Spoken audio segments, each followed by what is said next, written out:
At 6:11 on a Tuesday morning, the entire K-9 yard at Fort Harlow went dead silent. Not because of an alarm, not because of a drill, because a middle-aged woman in a plain nurse's uniform had just walked through the gate and 12 elite military attack dogs, animals trained to neutralize threats in under 4 seconds, stopped moving the moment they saw her. Gunnery Sergeant Dorian Voss laughed out loud. He told the handlers around him she wouldn't survive 10 steps onto that field.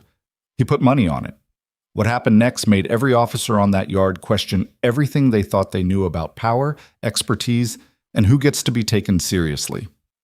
Before we go further, if you're watching this, I want you to stay until the very end, because this story doesn't go where you think it's going. Hit subscribe so you don't miss what comes next.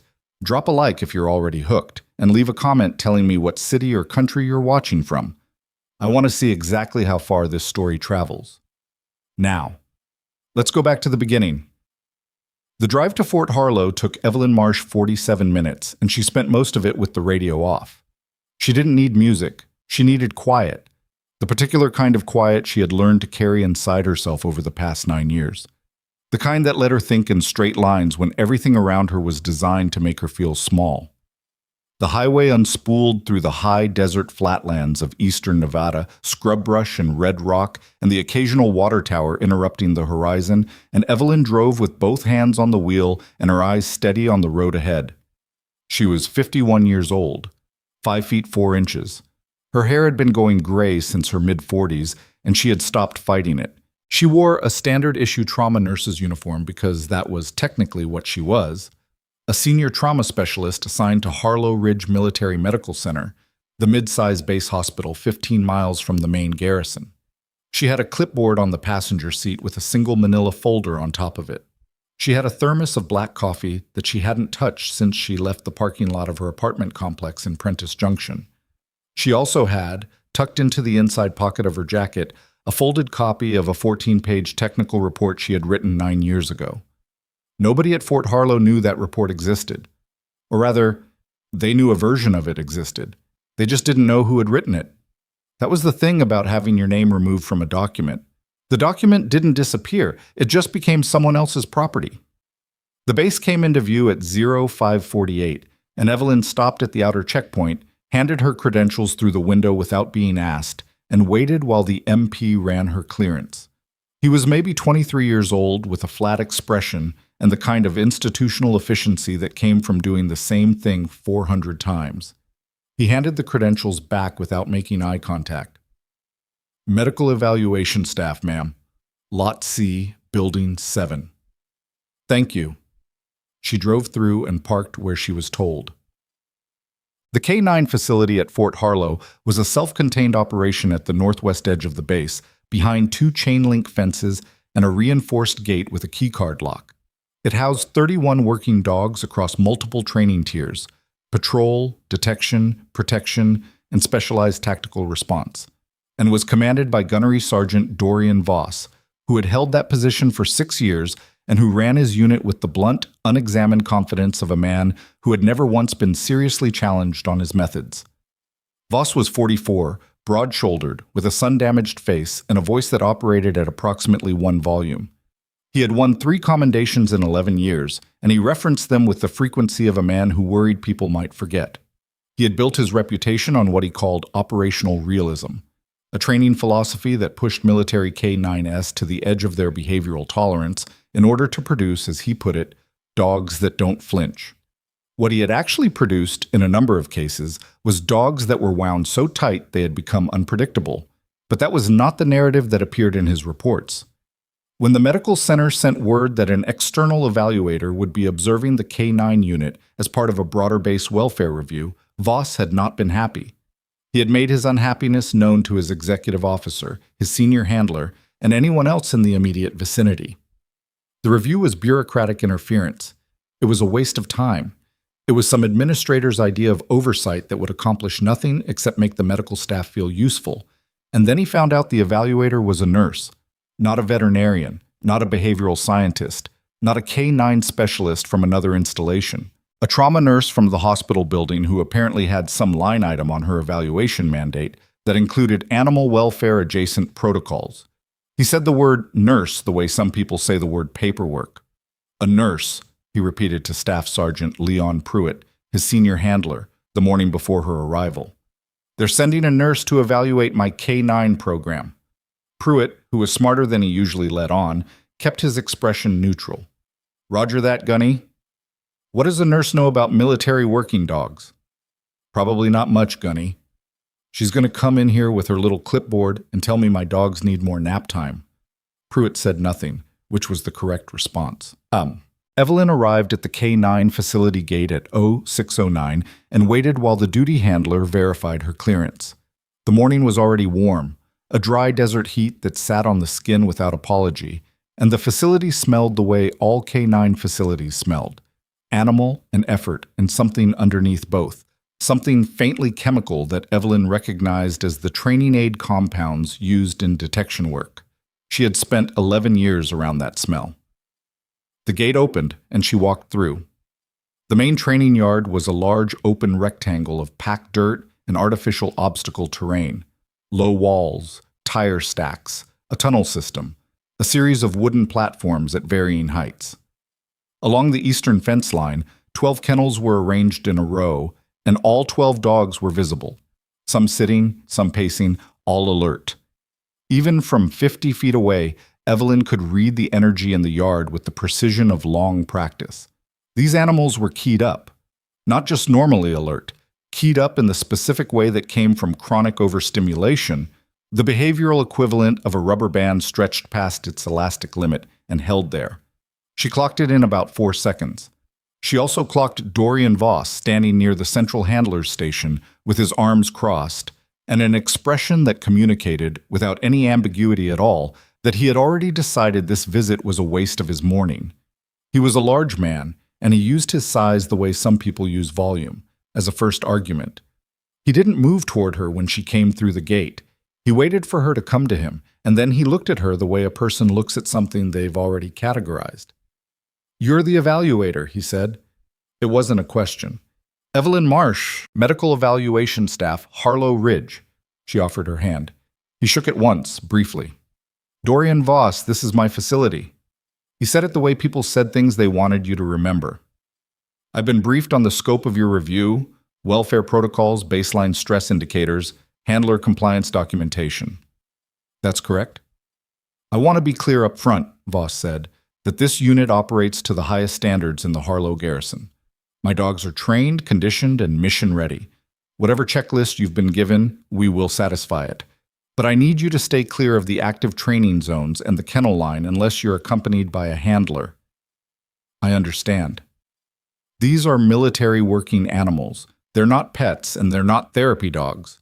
They don't respond well to strangers, and they respond worse to strangers who don't know how to handle themselves around working dogs." He said it without particular emphasis, the way someone states a fact they consider self-evident. Evelyn looked at him for a moment. Not long, just long enough to make it clear she had heard him. "Understood," she said. Voss turned toward the handler's station. "Pruitt will show you the documentation area. I'll have my senior staff available for your questions after the morning training block." He was already walking away when Evelyn said, quietly but not softly, "Which one is Atlas?" Voss stopped. He turned back around, and for the first time something shifted in his expression. Not much, but enough. "That information would have been in your briefing materials." "It was. I'm asking where he is." A beat. Voss pointed toward the kennel at the far end of the eastern line, the one slightly separated from the others with an additional barrier panel in front of it. "Last kennel. Why?" "I'd like to observe him during the morning block." "That dog is restricted to controlled evaluations only. He's flagged for behavioral review and potential disposition." "I know. That's why I'd like to observe him."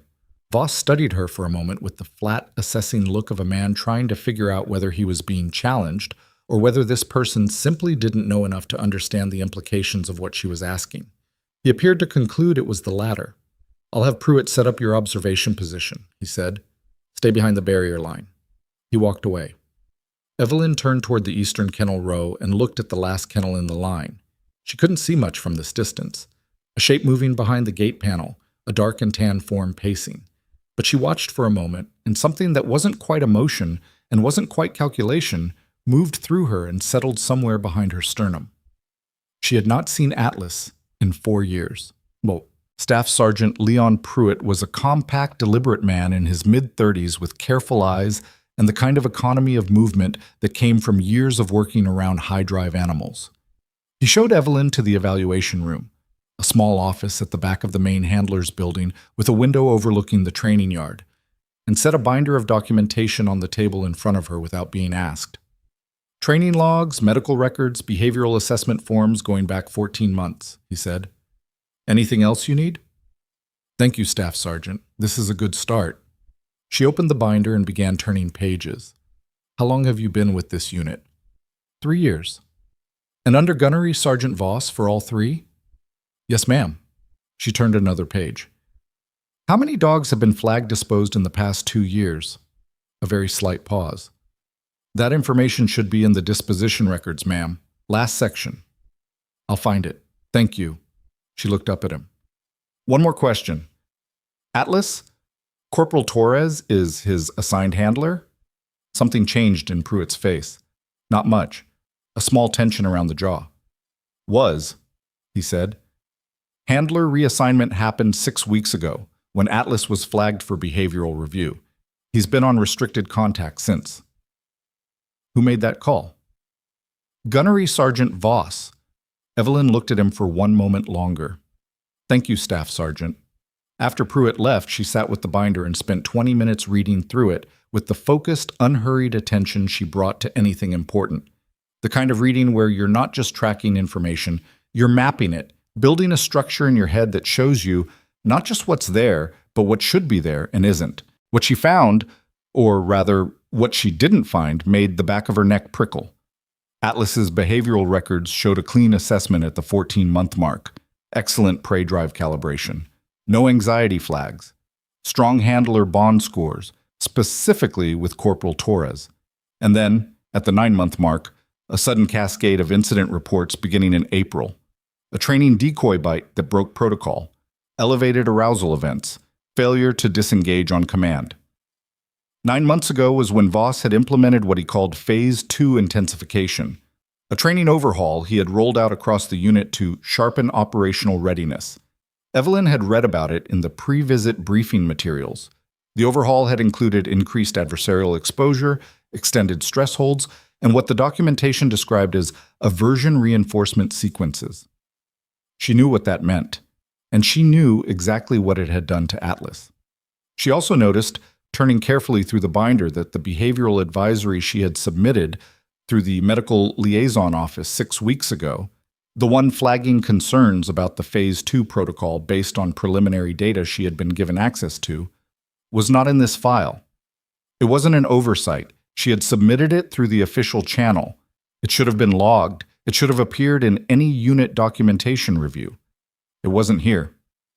She closed the binder and looked out the window at the training yard. Outside, the morning block had begun.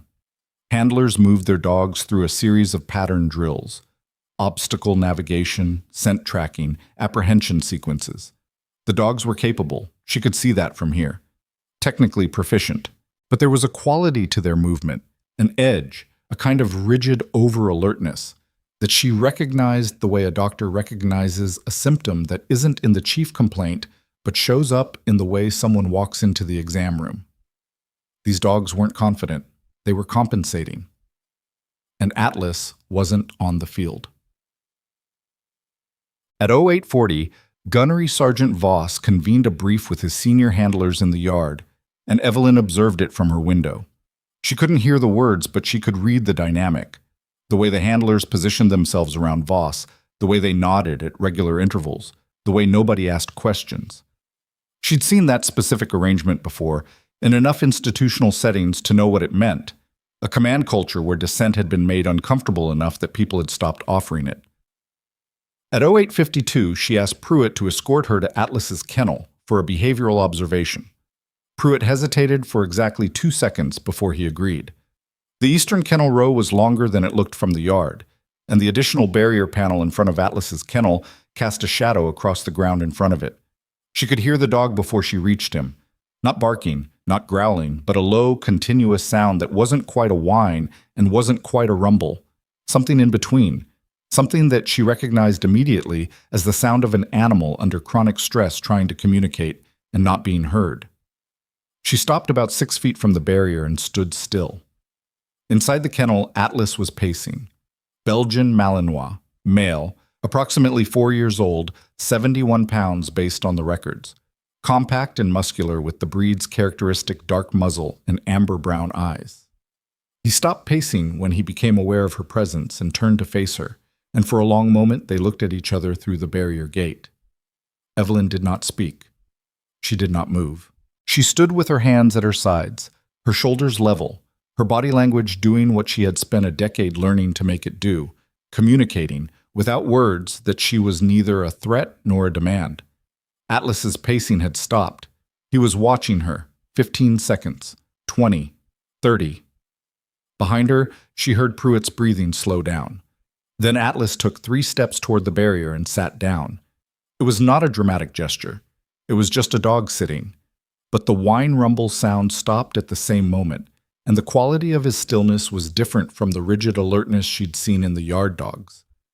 It was actual quiet, the kind that comes from the nervous system stepping back from a ledge. "Remarkable," Pruitt said, very quietly, behind her. Evelyn didn't turn around.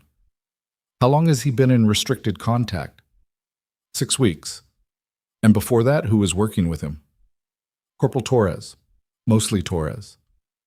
"Where's Torres now?" "Reassigned to Patrol K9. Different handler, different dog." A pause.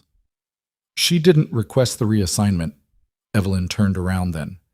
"Were you aware that I submitted a behavioral advisory through the liaison office 6 weeks ago regarding the Phase 2 protocol and its impact on sensitized animals?" Pruitt's face was very carefully neutral. "I was not aware of any such advisory, ma'am." She looked at him for a long moment. "Thank you, Staff Sergeant." She turned back to Atlas. He was still sitting, still watching her, his amber eyes tracking her with the particular focus of an animal trying to decide something important. "Hey," she said, very quietly. "I know." The morning brief with Voss's senior staff happened at 10:15 in a conference room that smelled like industrial cleaner and old coffee. Voss ran it the way he ran everything, efficiently and with the implicit understanding that the purpose of the meeting was to confirm what he had already decided, not to generate new information. There were 4 other people in the room: Pruitt, 2 additional handlers named Sergeant Gail Witkowski and Corporal Dennis Ferris, and a records administrator named Specialist Anaya Bautista, who sat at the end of the table with a laptop and the look of someone who had learned to make herself functionally invisible. Voss opened by summarizing the unit's performance metrics for the past quarter. The numbers were, on paper, strong. Training completion rates, certification scores, deployment readiness indicators, all of them were where they were supposed to be or better. Evelyn listened without writing anything down, which seemed to make Voss slightly uncomfortable. People with clipboards were supposed to take notes. Notes were proof of engagement. Not taking notes meant you were either bored or you were already working from a different set of questions. When he finished, he turned to her. "Any initial questions before we get into the documentation review?" "A few," Evelyn said. "Your Phase 2 protocol implementation, when was that rolled out?" 9 months ago, April." "What was the basis for the design?" Voss straightened slightly. "Command analysis of operational gaps. We needed to close the window between training performance and real-world deployment stress. Phase 2 addresses that directly." "Were behavioral science staff consulted in the design?" "We have a veterinary advisor." "That's not what I asked." A brief silence. Voss's expression did not change, but something behind it did. "Military K9 training draws on a range of expertise. Behavioral science input was incorporated at the design phase." "Do you have documentation of that input?" "That would be in the program development file. Bautista can pull it." Specialist Bautista's fingers moved on her keyboard without looking up. "Gunnery Sergeant," Evelyn said, "I also have a question about a welfare advisory that was submitted to this unit 6 weeks ago through the Medical Liaison Office. I've reviewed the current documentation binder, and I don't see it logged." The room was quiet in a specific way. The way rooms go quiet when something has been named that people were hoping would stay unnamed. All incoming documentation is logged through the unit admin channel, Voss said. If it's not in the binder, it wasn't received. I have a submission confirmation from the liaison office. Then there may have been an administrative gap. We can look into it. I'd appreciate that. Evelyn turned a page in her folder. In the meantime, I'd like to request a direct observation session with K9 Atlas this afternoon, with his original handler present. Voss set both hands flat on the table.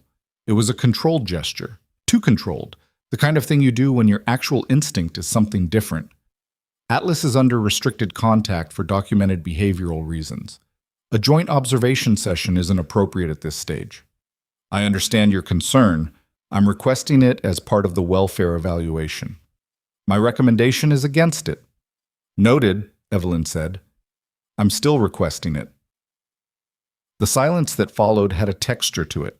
Pruitt was looking at the table. Witkowski and Ferris were looking at Voss. Bautista was looking at her screen and had probably stopped breathing. Voss looked at Evelyn. I'll take it under advisement. Thank you, Gunnery Sergeant. She made a note. One note. And Voss watched her make it with the expression of a man who has just realized, for the first time, that he may have miscalculated something. But the afternoon moved the way afternoons in institutional settings often move, in the accumulated weight of small encounters that are individually unremarkable and collectively decisive. Evelyn reviewed documentation for 3 hours. She found 4 additional missing reports, not the advisories she'd submitted, but older evaluations, 2 of them flagging behavioral stress indicators in dogs that had subsequently been disposition logged and removed from the unit. In each case, the original evaluations were absent, and the disposition paperwork listed the removal as the handler's recommendation. She photographed each gap in the documentation with her phone, methodically and without hurry. At 13:40, Corporal Maya Torres appeared in the documentation office doorway. She was young, 26 or 27, with a dark braid and the kind of posture that came from years of working with high-energy animals, a specific physical economy that was always half ready to move. She was in duty uniform, and she was not supposed to be here. Evelyn could tell that from the way she stood, slightly angled toward the hallway, like she'd made a decision and wasn't completely sure yet she was going to stand by it. You're the evaluator, Torres said. From the hospital. I am. You asked about Atlas this morning. Pruitt told me. Evelyn gestured to the chair across from her. Sit down, Corporal. Torres sat. She did it the way people sit when they're holding something carefully, like the position required more thought than it should. I want you to understand that I'm not trying to go around the chain of command. I don't make a habit of that. I understand. But Atlas, she stopped. She looked at the table for a moment. He's not what they're saying he is. I've worked with him for 2 years. He's one of the best dogs I've ever handled. What's happening to him? But it's not him. It's what's been done to him in the last 9 months. Can you walk me through what changed? Torres looked up. When Phase 2 started, the training tempo shifted. More adversarial exposure, more stress holds, longer sessions. For some dogs, it was fine. They adjusted. For Atlas, She paused again, searching for the right language. He started to splinter. That's the only word I have for it. Like something in his wiring was being pulled in too many directions at once. He started having trouble distinguishing the training scenario from real threat. And when I raised it to Voss, he told me Atlas was showing a natural response to increased pressure, that it was a performance dip and we should intensify to push through it. A beat. And then 6 weeks ago, during an apprehension drill, Atlas bit the decoy handler outside the designated apprehension zone. Nobody was seriously injured, but Voss used it to pull him from active status and recommend disposition. Was there an investigation of the incident? Voss filed the incident report. Was anyone else interviewed? I was told my interview wasn't necessary since I wasn't present during the incident. Evelyn looked at her. Were you supposed to be present? Torres met her eyes. I was reassigned off that session 2 days before it happened. The room was quiet for a moment. Corporal, Evelyn said, do you know where the welfare advisory submitted 6 weeks ago through the liaison office would have been routed when it reached this building? Through the unit admin, Bautista would have logged it. Would it have gone through Voss before it was logged? Torres said nothing, but her expression said enough. Evelyn turned back to her folder. Thank you for coming to me, Corporal. I want you to know that what you've told me is part of an official evaluation record. Torres stood slowly. At the door, she paused. Can you help him? Evelyn looked up. I'm going to try. Torres nodded once and left. At 16:10, Gunnery Sergeant Voss appeared in the documentation office and informed Evelyn, in the precise tone of someone who has consulted with higher authority and arrived at a position, that her request for a direct observation session with Atlas and Corporal Torres had been denied on the grounds that the restricted contact protocol was a command decision and outside the scope of her evaluation mandate.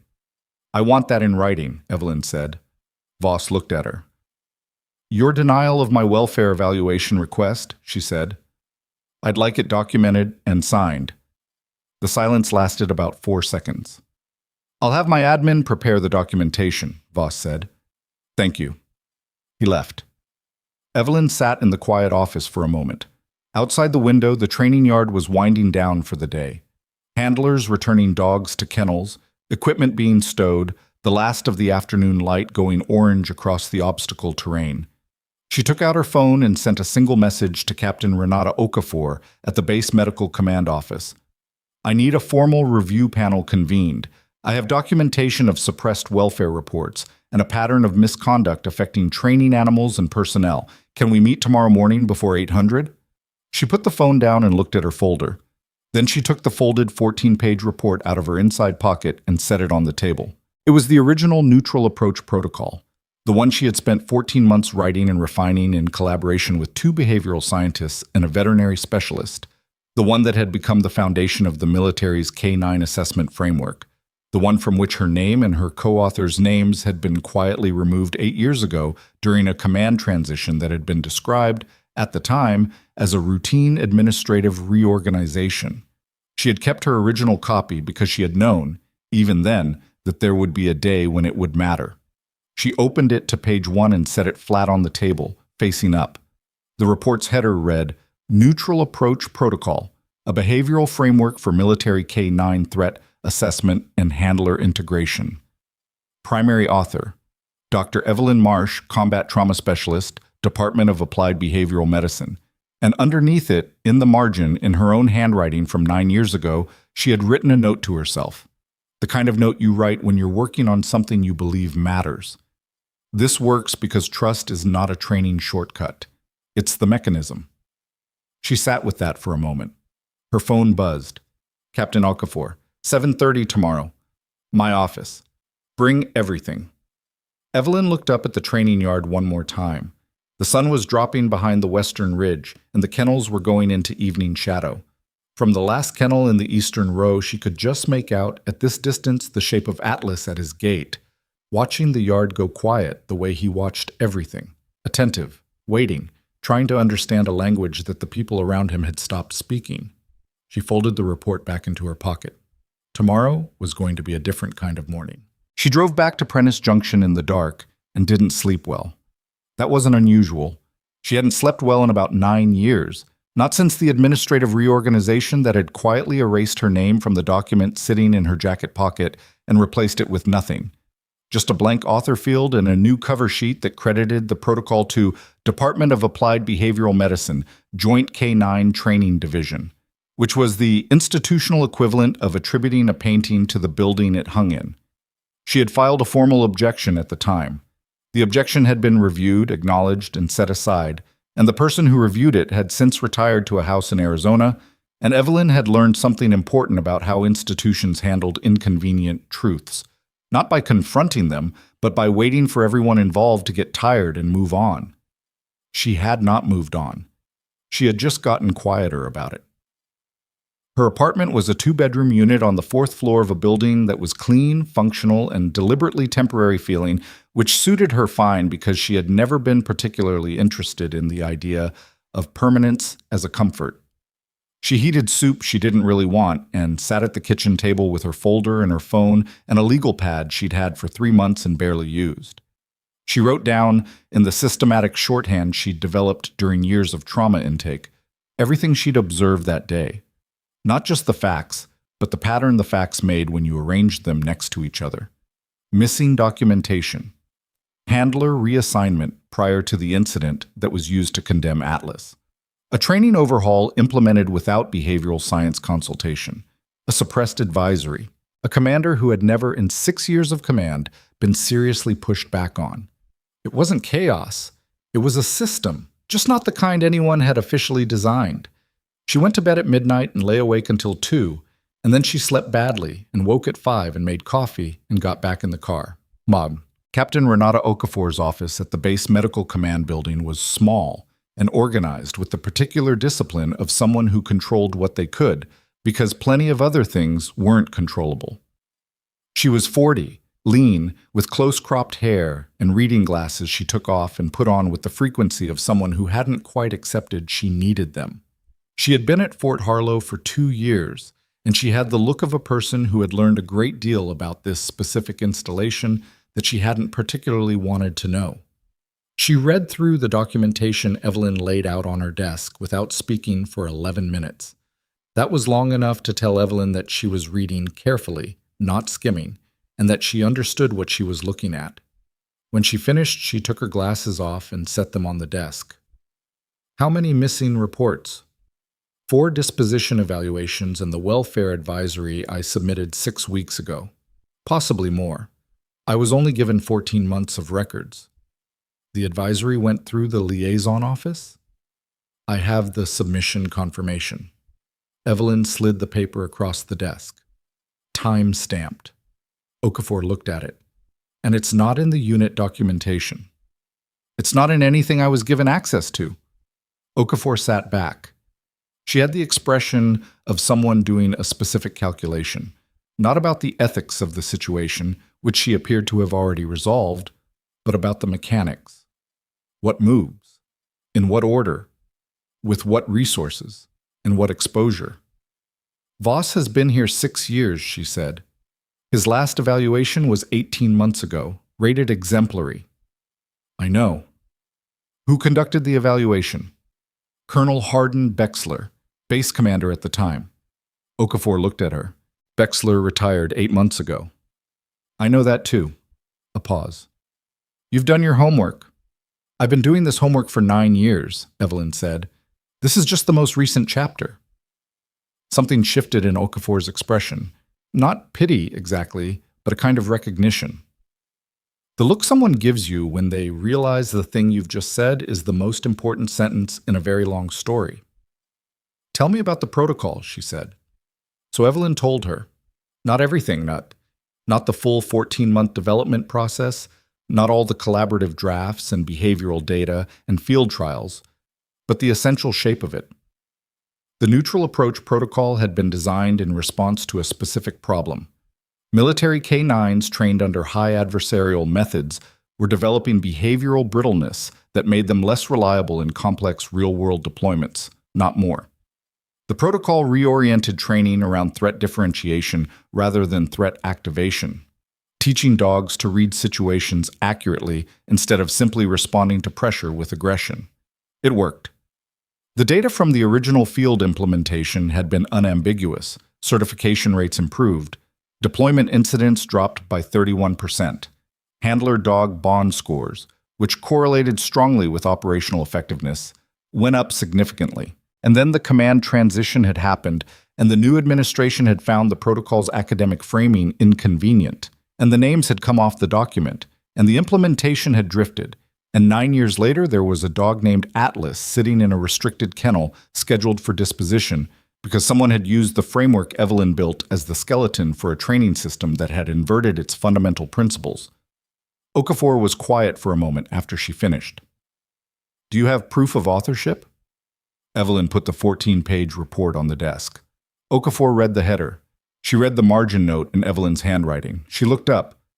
This alone isn't enough for a formal finding. I know, but it's enough to open an investigation. Evelyn looked at her steadily. And an investigation will find the rest. If I request a formal welfare review panel, Voss will know it's coming. He'll have time to... He already knows something is happening. He denied my observation request and asked for it in writing. That's not a man who's comfortable. Evelyn paused. The panel will move faster than he can. Okafor put her glasses back on, which seemed to be something she did when she'd arrived at a decision. I'll request the panel this morning. It'll take 48 hours to convene, minimum. In the meantime, you need to stay on site and continue the evaluation. I intended to. And Marsh, Okafor hesitated. Voss has a long reach in this garrison. I'm not saying that to discourage you. I'm saying it so you go in with your eyes open. Evelyn looked at her. Captain, I submitted a welfare advisory 6 weeks ago that was intercepted before it reached anyone who could act on it. I've been in this fight for 9 years. My eyes have been open for a while. Okafor nodded, slowly. All right. She picked up her phone. Let me make some calls. Evelyn arrived at the K9 facility at 07:45 and found the gate already open and a different duty handler at the checkpoint. Not someone she recognized from the previous day. He checked her credentials without making conversation and waved her through, and she walked across the training yard toward the handler's building with the measured pace of someone who has learned that arriving in a hurry communicates more than you want it to. Inside, the morning brief was already underway. She could hear Voss's voice through the conference room door. Not the words, just the cadence, the flat, authoritative rhythm that didn't pause for questions. She went to the documentation office and sat down with the additional records she'd requested through Okafor's office that morning. The full program development file for Phase 2, which Voss had referenced in yesterday's meeting and which Bautista had been tasked with pulling. It arrived on her desk at 0810, hand-delivered by Bautista herself, who set it down with the careful neutrality of someone who was aware that every action they took today was being noted somewhere. Thank you, Specialist, Evelyn said. Bautista started to leave and then stopped in the doorway. She stood there for a second, very still, with the specific quality of someone fighting an internal argument. Then she turned around. The advisory you submitted, she said, 6 weeks ago. Evelyn went still. Yes? It came through the admin channel. I logged it. Bautista's voice was flat and controlled and very carefully not looking at anything except a point on the wall about 6 inches to the left of Evelyn's ear. It was logged, and then Gunnery Sergeant Voss reviewed the incoming documentation. He does that every week, and there was a note on it when it came back from his review. The note said it was miscategorized and needed to go to the Veterinary Advisory file, not the Unit Welfare file. And did it go to the Veterinary Advisory file? A pause. I filed it where I was told to file it, but the Veterinary Advisory file is reviewed quarterly. The next quarterly review is? 6 weeks from now. Evelyn looked at her. Bautista was 24 or 25, with the expression of someone who had just said something they couldn't take back and wasn't sure how they felt about that yet. You logged the original receipt, Evelyn said. That timestamp still exists in your system? Yes, ma'am. I need you to hold on to that. I'm not... Bautista stopped. Started again. I'm not trying to cause problems. I know. You're trying to tell the truth. Those are different things, and the second one takes more courage. Evelyn kept her voice even, matter of fact. You're not going to be the one with a problem at the end of this. I need you to hold on to that timestamp. Can you do that? Bautista nodded once, quickly, and left. Evelyn sat with the Phase 2 development file for the next hour and a half. What she found in it was worse than she had expected, which was saying something because she had expected it to be bad. The Phase 2 protocol had been designed with no formal behavioral science input. The consultation Voss had referenced was a single email thread with a contractor who had agreed, after 3 exchanges, that the proposed methods were within operational parameters, which was a phrase that had no actual clinical meaning. The program had been implemented across all 31 dogs simultaneously, with no phased rollout and no individual variation for behavioral profile. The documentation was full of performance metrics, response times, apprehension accuracy rates, detection scores, and almost entirely empty of well-being indicators. And there was something else. In the back of the file, in a section labeled Disposition Management, she found a document she hadn't expected. A cost-benefit analysis, prepared by Voss's office that evaluated the financial case for increasing disposition rates on what it called underperforming assets. The document used language that was so clinical it had lapped back around into something almost obscene, referring to the removal and euthanasia of military working dogs as inventory management and noting that higher turnover rates created budget flexibility for acquiring new trained animals. Atlas was listed on an attached spreadsheet. His disposition was scheduled for 42 days from today. Evelyn set the document down and sat quietly for a moment. She had read a lot of documents in her career. She had a high threshold for bureaucratic coldness, but this one made something in her chest go tight in a way that was harder to manage than usual, because she had stood 6 feet from Atlas yesterday morning and watched him sit down to face her. And whatever that had been, whatever had passed between them in those 30 seconds, it had been the opposite of what this document described: an asset, an underperforming unit, a line item. She took a photograph of the spreadsheet with her phone and put it with the others. The escalation came at 11:15, and it came in the form of Voss walking into the documentation office with Leon Pruitt behind him and a hard, controlled expression that Evelyn had learned to read in institutional settings as the face a person makes when they've been told something that has made them feel cornered. "I've just been informed," Voss said, "that you've requested a formal welfare review panel through medical command." Evelyn did not stand up. "That's correct?" "That request was made without informing this unit. The panel request went through my direct chain. I wasn't required to inform the unit. It's a professional courtesy." "It is," Evelyn agreed. "And I'll take the note. Was there something else?" The muscle at the corner of Voss's jaw worked briefly. "I want to be clear about something. Whatever your evaluation has turned up, this unit operates within the bounds of established military K9 protocol. Any anomalies in the documentation are administrative oversights, and they will be addressed through the appropriate channels." "I appreciate that."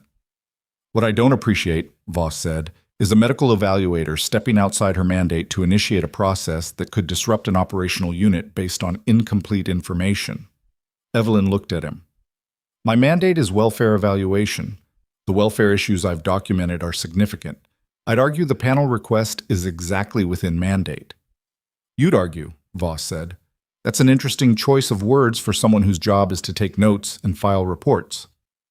She let that sit for a second.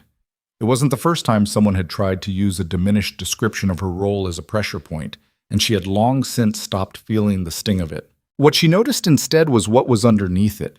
Not contempt exactly, but something closer to fear dressed up as contempt, which was a different thing entirely and considerably more informative. "Gunnery Sergeant," she said, "is there a specific document in my evaluation file that you'd like to discuss? I'm happy to go through anything you have questions about." Voss was quiet for a moment. Then he said, "Stay within your mandate, Marsh." He left. Pruitt didn't follow immediately. He stood in the doorway for 2 or 3 seconds, and Evelyn looked at him, and he looked back at her, and then he left too. She turned back to her folder. She was running out of time, and she knew it. The panel would convene in 48 hours if Okafor moved fast. But 48 hours was enough time for documentation to be moved, records to be amended, and a handler to be discouraged from saying what she'd said in this office yesterday afternoon. Evelyn had dealt with institutional self-protection before, and it worked fast when it was motivated, and Voss was clearly motivated. She needed to move something into place that couldn't be moved back. At 1200, she called Okafor. "The panel request, is it official?" "Filed an hour ago. 48-hour convening clock starts now." "I need something else. I need an authorized welfare hold on K9 Atlas, 48 hours minimum, blocking any disposition action." A pause on the line. "I can do that. It'll require a veterinary co-signature." "Can you get one today?" "Probably." Another pause. "Voss isn't going to be happy." "He's already not happy," Evelyn said. "The question is whether he's going to do something stupid before the panel convenes. What do you think?" Evelyn thought about the 42-day disposition timeline on the spreadsheet. She thought about a welfare advisory being rerouted to a file that wouldn't be read for 6 weeks. She thought about a handler being pulled off a training session 2 days before the incident that destroyed her dog's record. "I think he's been doing something stupid for a long time," she said. "I think he's very good at making it look like something else." Okafor said, "I'll get the veterinary co-signature. Give me 3 hours." At 14:30, Evelyn was back at the Eastern Kennel Row. She had no official reason to be there. Her afternoon observation schedule had her in the documentation office until 1600, but she had stopped by the records room on her way and picked up a behavioral log form, which gave her a clipboard and a plausible purpose, and she walked the kennel row slowly, making notes, watching each dog with the systematic attention she'd developed over years. And when she reached Atlas's kennel, she stopped and stood the way she had stood the previous morning. Atlas was at the back of his kennel this time, lying down with his chin on his paws. He raised his head when she approached and watched her for a moment, and then slowly he stood up and came to the barrier. She crouched down so she was at his eye level, which made her feel the 48-year-old wear in her knees in a way she noted without sentimentality. "Okay," she said quietly. "The hold is coming. 48 hours and they can't touch you." Atlas pushed his nose against the barrier gate. She didn't touch him. The restricted contact protocol was clear, and she wasn't going to give Voss a procedural violation to use against her. But she stayed crouched, level with him, and she let herself be looked at. That was the part people didn't understand about the neutral approach. The training was not primarily about what you did, it was about what you were willing to let the animal read in you. You had to be actually still, not perform stillness. You had to have nothing hidden underneath the surface, because dogs in this tier of training had been specifically conditioned to detect the gap between what was presented and what was true. Atlas looked at her. The low sound started again. Not the anxious whine rumble of yesterday. Something quieter, more like breath given deliberate shape. Then footsteps behind her. She stood and turned, and it was not a handler she recognized. It was a man in civilian clothes she hadn't seen before, 50s. Heavy set, with a lanyard that said Garrison Administrative Review and an expression that was carefully blank in the way of someone who has practiced being unreadable. "Dr. Marsh," he said. She straightened. "Yes." "Marcus Ellaby, Garrison Inspector General's Support Office." He held out a card. "I've been asked to inform you that a formal complaint has been filed this afternoon against your evaluation process by the commanding officer of this unit, citing interference with operational protocols and overreach of evaluation mandate." Evelyn took the card. She read it. She looked up. "When was it filed?" "Approximately 40 minutes ago." 40 minutes ago, she had been on the phone with Okafor requesting the welfare hold. She turned the card over in her hand and looked at it again. "And what happens next?" "The complaint will be reviewed by the Garrison Command. In the meantime, I've been asked to inform you that your access to K9 unit facilities is suspended pending the review." She looked at him. He was clearly uncomfortable, not with her, but with the task, with being the person delivering a message someone else had written, which at least meant he understood something about the position he was in. "How long is the review period?" she asked. "Standard timeline is 72 hours, potentially longer depending on—" "And the welfare review panel?" He paused. "I'm not aware of the status of a welfare review panel. Captain Okafor filed the panel request with Medical Command approximately 2 hours ago. It's on a 48-hour clock." "That would be a separate process from the complaint review. I can't speak to—" "Right." Evelyn put the card in her pocket. She looked past him at the kennel row, at the last kennel in the line. Atlas had stepped back from the barrier, but he was still watching her. "Is the access suspension effective immediately?" "Yes, ma'am." She looked at the man for a moment, at his careful blankness, at the lanyard, at the form he was holding. "I'd like a copy of the complaint in writing," she said. "That will be provided through the Garrison Admin Office." "Today?" A hesitation. "I'll request expedited processing." "Thank you." She walked back toward the handler's building without looking back, her folder under her arm and her phone already in her hand. Okafor needed to know about this now. The complaint was Voss's play, not to stop the evaluation, which he couldn't do, but to create enough procedural static to buy himself 72 hours of breathing room before the panel convened. 72 hours was enough time to disposition a dog. She typed the message to Okafor with her thumb as she walked, short, and direct. Formal complaint filed against my process. Access suspended. Need welfare hold expedited. Today, not tomorrow. They're going to move on Atlas if we give them time.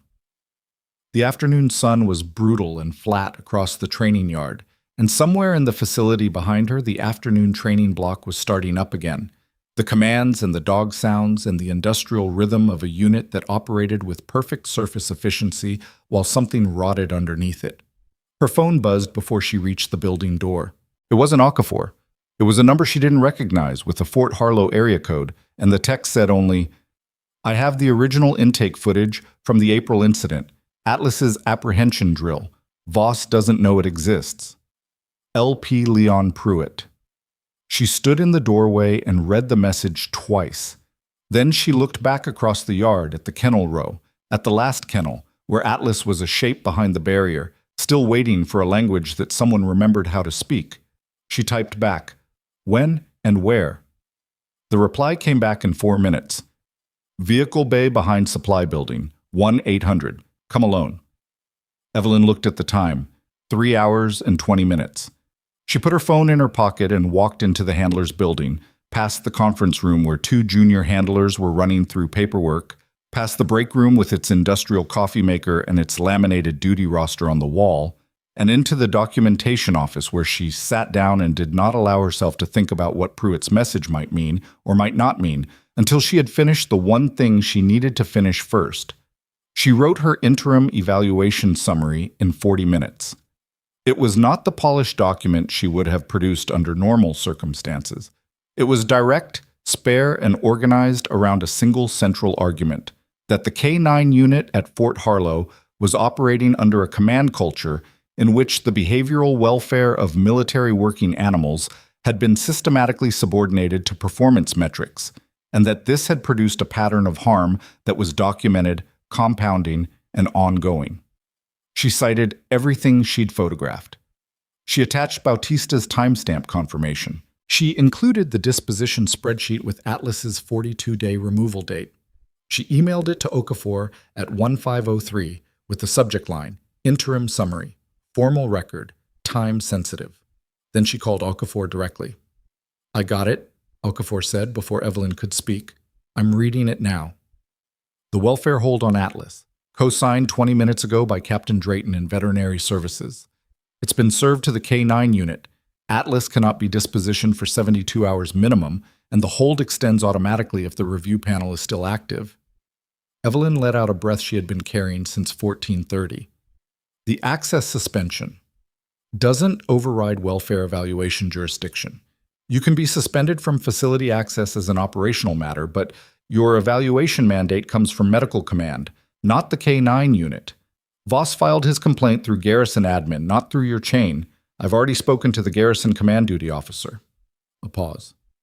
Your access is reinstated as of 30 minutes ago. Voss has been informed. How did he take it? He's filing a second complaint. Evelyn looked at the wall. Of course he is. Marsh, I need to ask you something directly. Do you have what you need to make this hold at the panel? Not just the documentation irregularities. I mean, something that puts Voss's conduct beyond administrative interpretation. Something that makes this impossible to file away as miscommunication. I think so, Evelyn said. I'll know more by tonight. She didn't say more than that. Okafor, to her credit, didn't press. The vehicle bay behind the supply building was the kind of space that existed on every military installation. A concrete rectangle designed for function and nothing else, half occupied with a maintenance truck and a flatbed trailer, smelling of diesel and dry heat. A single fluorescent tube light buzzed overhead. The desert evening had cooled to something almost bearable, and the long shadows of the supply building stretched across the gravel outside. Pruitt was already there when Evelyn arrived at 1758. He was standing beside the maintenance truck with his arms crossed and the expression of a man who had made a decision and was now running the math on whether it had been the right one. He looked at her when she came in and didn't say anything for a moment. "You came alone," he said. "I said I would." He nodded. He reached into the chest pocket of his jacket and produced a USB drive, which he turned over in his fingers once before he held it out to her. She took it. It was a standard 32-gigabyte drive, nothing remarkable about it. That's a copy, he said. I kept the original on base storage under my personal login. If anything happens to that copy, there's still a record. Smart. I've been doing this long enough to know how things go when people start filing complaints. He uncrossed his arms and put his hands in his pockets. The footage is from the fixed position camera on the Eastern training field, Camera 7. It covers the full apprehension drill from April 14th, the one where Atlas went outside the designated zone and bit the decoy handler. Voss's incident report said the camera covering that section malfunctioned. It didn't malfunction. Pruitt looked at her steadily. The footage was pulled from the system log 4 days after the incident.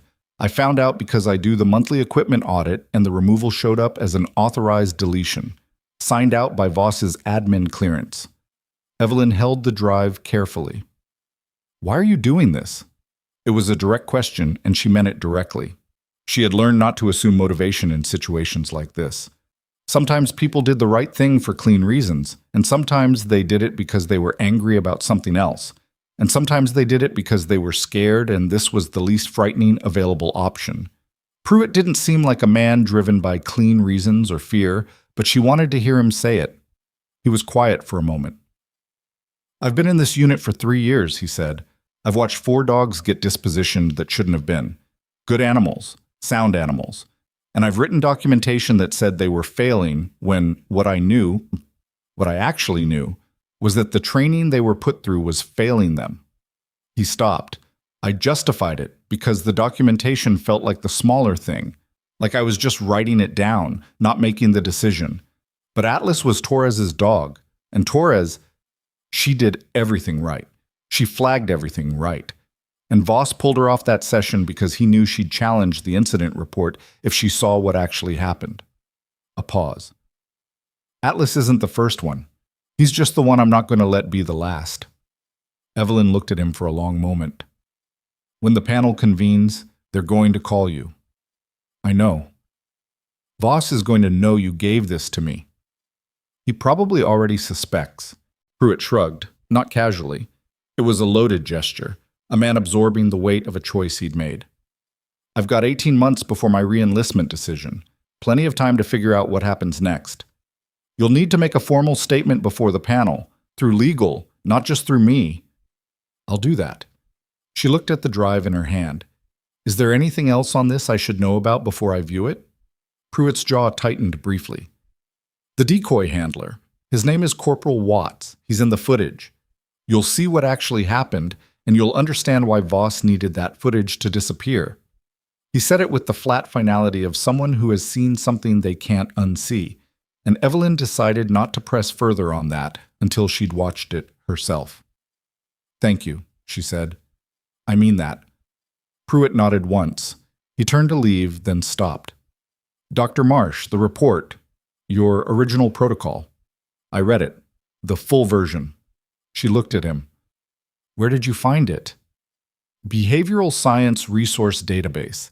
It's listed under a generic program title, no author field. But the methodology, I've been using parts of it with my own animals for 2 years without knowing where it came from. He paused. It's good work. It's the best framework in the program. Someone should know they built the right thing. He left. Evelyn stood in the empty vehicle bay for a moment with the fluorescent light buzzing above her, and something in her chest did something complicated that she chose not to examine too carefully because she was not done yet and she needed to stay in the straight-line thinking place. She went to her car and put the drive in her laptop and watched the footage. 47 minutes later, she pulled into the parking lot of Harlow Ridge Military Medical Center and sat in the car and did not move for approximately 2 minutes. The footage was 91 seconds long. In those 91 seconds, Atlas did everything the neutral approach protocol would have predicted an overstressed animal would do when placed into a high adversarial training scenario without appropriate behavioral preparation. He held the apprehension on the decoy, correctly, within zone, and then the decoy made an off-script movement that Evelyn recognized immediately as an aversion stimulus that was not part of the approved drill design. Atlas, already operating at the edge of his stress threshold, had not released and repositioned. He had bitten. And then, And this was the part that Pruitt had meant when he said she would understand. Corporal Watts, the decoy handler, had looked directly at the fixed camera and shaken his head. Once. Deliberately. It was a small gesture. A person who didn't know what they were looking at might have read it as frustration or pain response. But Evelyn had been reading behavioral signals in animals and humans for 22 years, and she knew exactly what that gesture meant in context.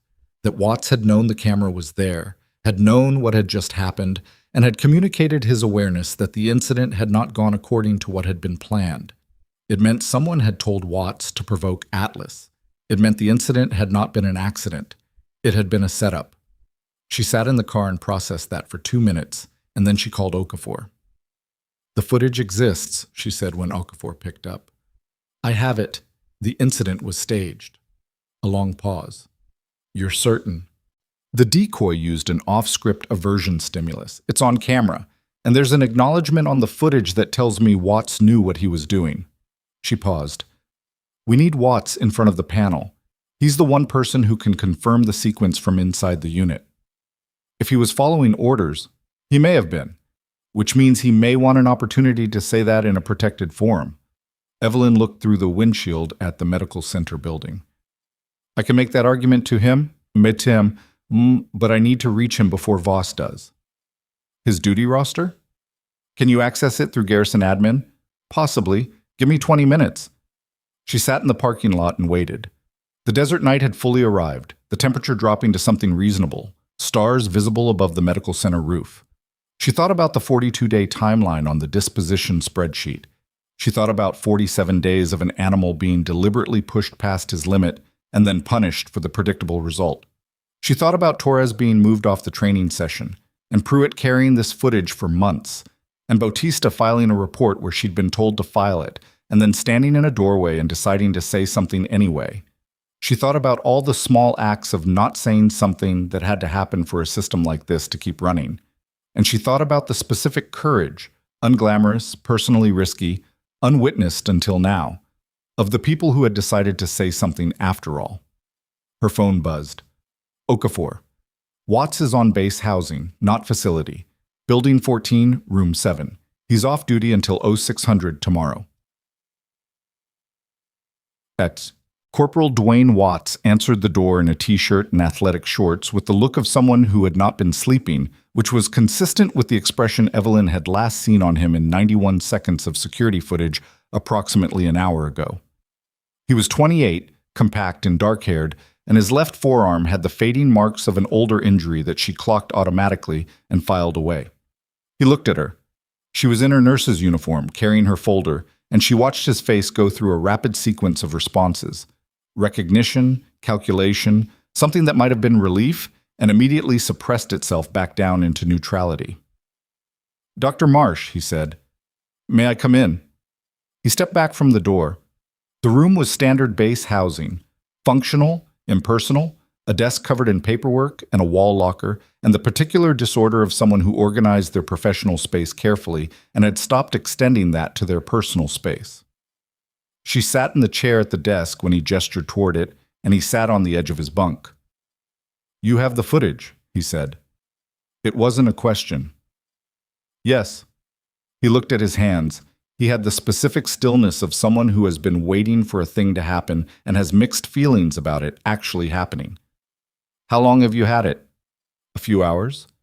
"Who else has seen it?" "My direct supervisor. No one else yet." She paused. "Corporal Watts, I need to be honest with you about your position. The formal review panel convenes in approximately 36 hours. That footage is going to be part of the evidence record. What the panel does with it depends significantly on whether they have context." "Context," he repeated. "What happened on April 14th, from your perspective?" He was quiet for a long moment. The fluorescent light in his room had a slight flicker, and the ambient noise of the base housing building filtered through the walls. Someone's television, a door closing somewhere. "If I talk to you," he said, what does that look like in terms of, you can make a formal statement to the review panel with JAG representation. Anything you tell me informally tonight helps me understand the situation. It doesn't constitute your official testimony." She looked at him steadily. "But I'll tell you this, The panel is going to determine that the April incident was not what the incident report says it was. The only question is whether the record reflects your account of it or someone else's. He looked up at her. He told me it was a calibration drill, he said. That's what he called it. Testing Atlas's threshold response under unexpected stimulation. He said it was approved. Voss told you this? Yes. 2 days before the drill. He said Torres was being pulled off the session to run a separate evaluation and that I'd be running the decoy work with a different handler team. Watts stopped, rubbed the back of his neck. He told me specifically to use a lateral approach outside the designated zone at the 30-second mark. He said it was to test response variability. Did you ask for the approval documentation? A long pause. He was my commanding officer. She didn't push on that. She understood what it meant to be in an institutional hierarchy where asking for documentation was itself an act of defiance with professional consequences.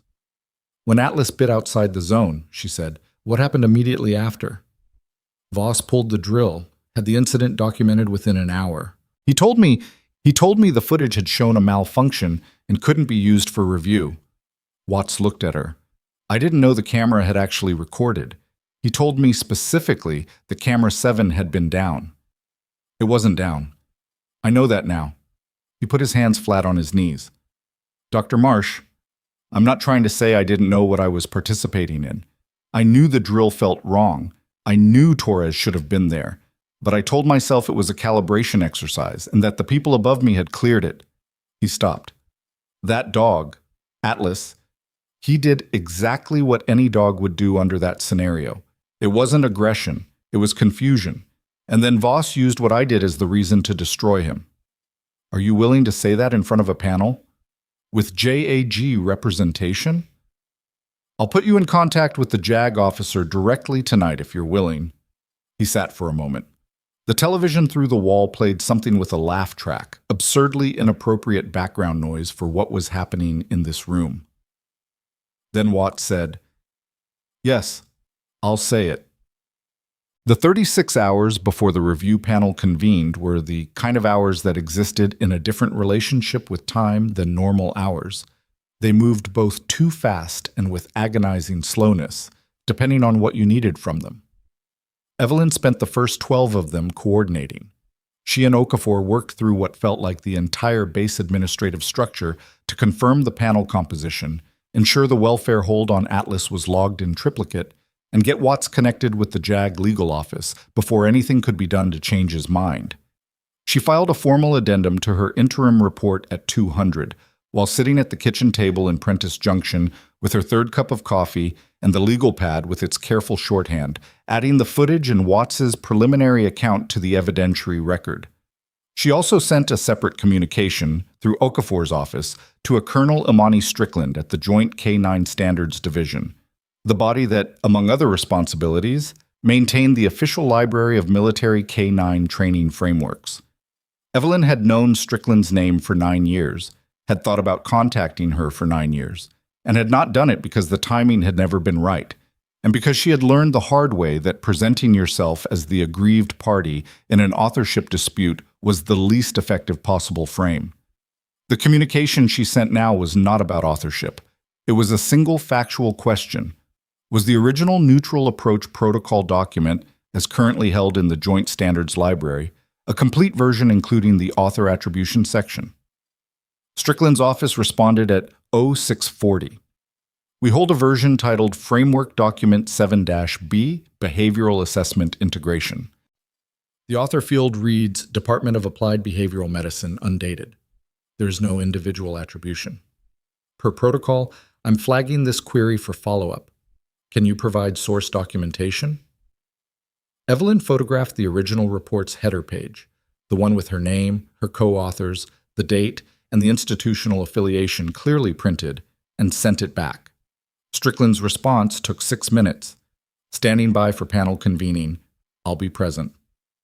The panel assembled at 1000 in a conference room at the Garrison Command Building, a space with the deliberate neutrality of rooms designed for decisions, a long table, institutional chairs, a projection screen, no windows.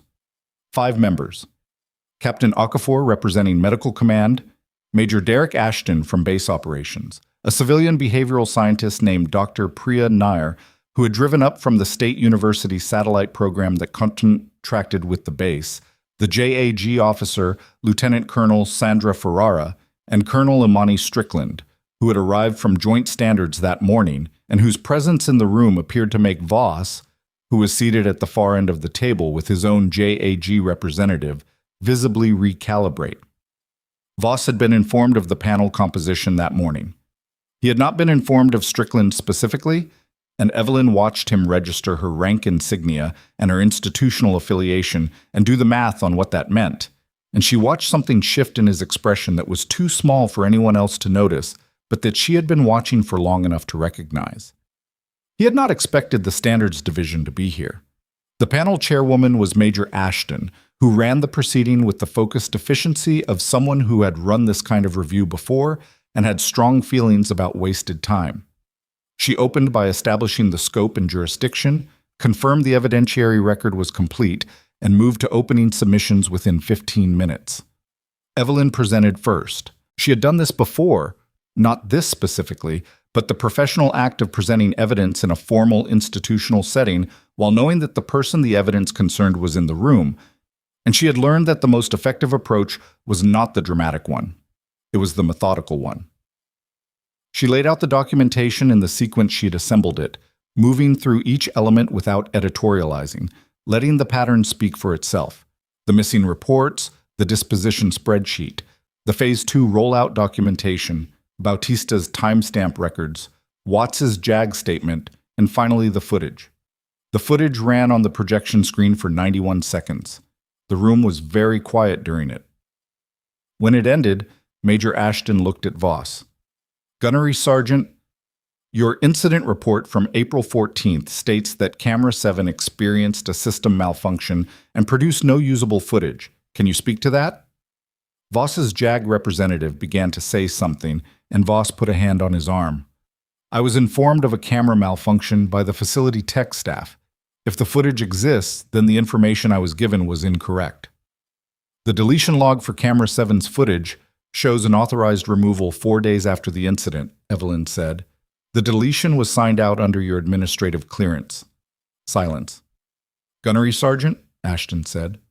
Voss's jaw was very still. I'd like to consult with my representative.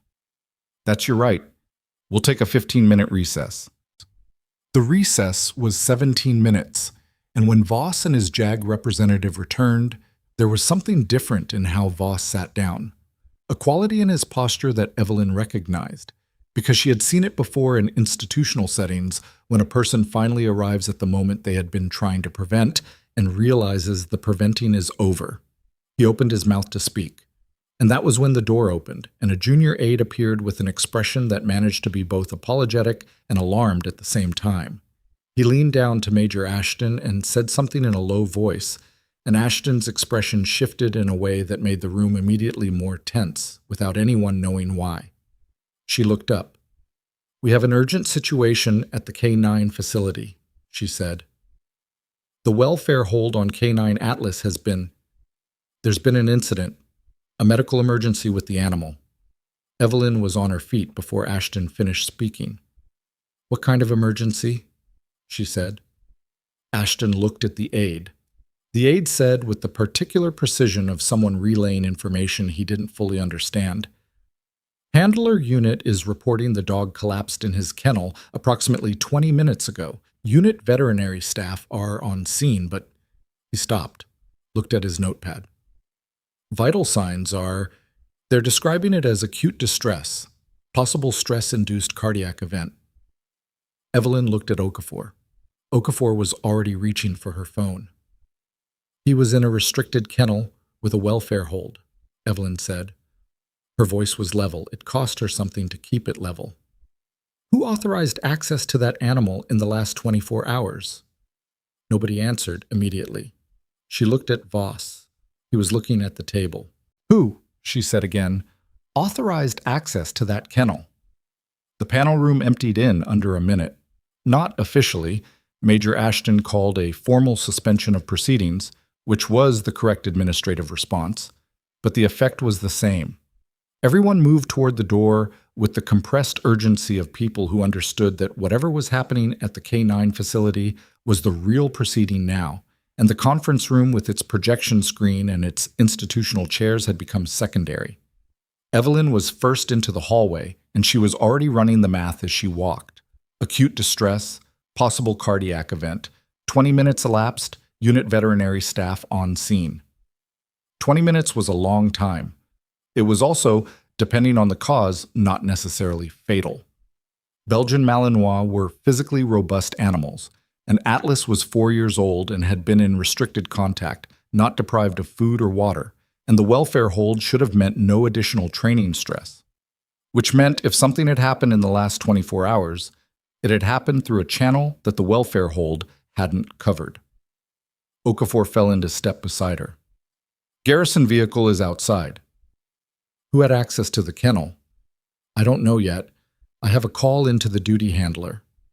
The hold paperwork, who received it on the unit side? Voss's admin office, Bautista. Evelyn stopped walking for exactly 1 second. Bautista received it, or Voss's office received it? Okafor looked at her.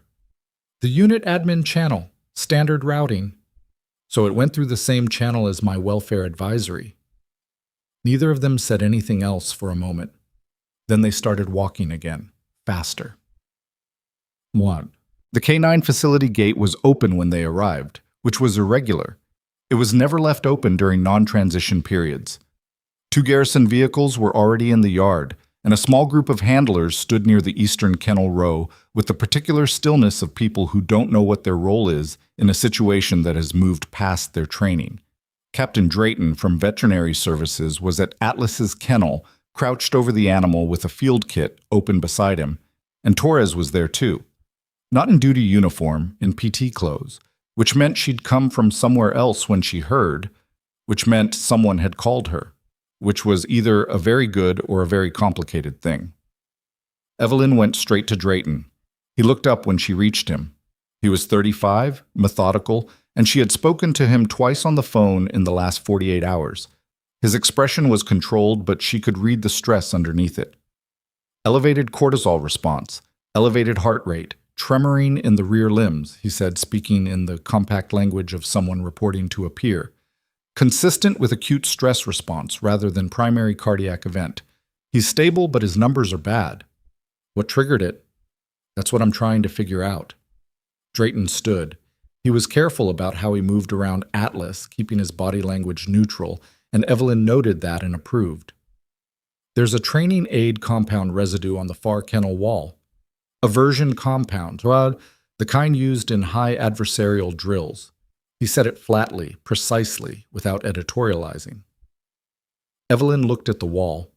There was a faint discoloration at nose height, a streak, partially wiped, but not thoroughly. Someone brought an aversion compound into the kennel. Or applied it through the gate panel. You don't necessarily need direct kennel entry. Is there camera coverage on this kennel? There's supposed to be. Drayton's jaw tightened. The Eastern Row camera shows a 2-hour gap in footage last night, logged as maintenance. She looked at him. He looked back at her. Get your findings into writing now, she said. Time-stamped formal clinical record. Already started.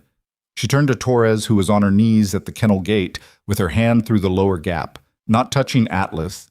He was too far back, but keeping her presence there in the peripheral of his vision. Her face was doing the thing faces do when the emotion is large enough that controlling it requires visible effort.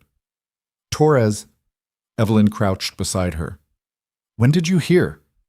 Duty handler texted me at... Torres stopped, cleared her throat. Oh, 917. Someone in the unit. They knew we had history. She looked at Atlas. He was lying on his side, his breathing visible, the tremor in his rear legs intermittent. He was fine 2 days ago. I did an unofficial visual check from the perimeter. I know I wasn't supposed to, but I needed to know he was... She stopped again. He was fine 2 days ago, Evelyn said. Yes. Which means this happened after the welfare hold was served. She stood. Which means someone made a specific decision after the hold was in place. Torres looked up at her. Can you save him? It was a direct question, and it deserved a direct answer. Drayton is the right person to ask. From what I'm seeing, he's stressed, not broken, but I need to deal with how this happened before it happens again. She left Torres at the kennel and went back toward the group of handlers near the yard center. Among them, she found the duty handler who had been on the eastern row for the overnight shift, a young specialist named Caraway who was 19 years old if he was a day and whose body language communicated with painful clarity that he was in the middle of understanding that he had participated in something he hadn't fully understood. "Specialist Caraway," Evelyn said. He straightened. "Ma'am, walk me through last night, your shift, your observations, anyone who came through the eastern row." He glanced once at the other handlers and then back at her. The glance told her he was weighing something. "Gunnery Sergeant Voss did a walkthrough at 2200, he said. "That's within normal parameters. He does periodic walkthroughs."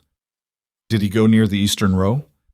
"Yes, ma'am. He checked the kennel logs on the east side." "Did he have anything with him?" A longer pause.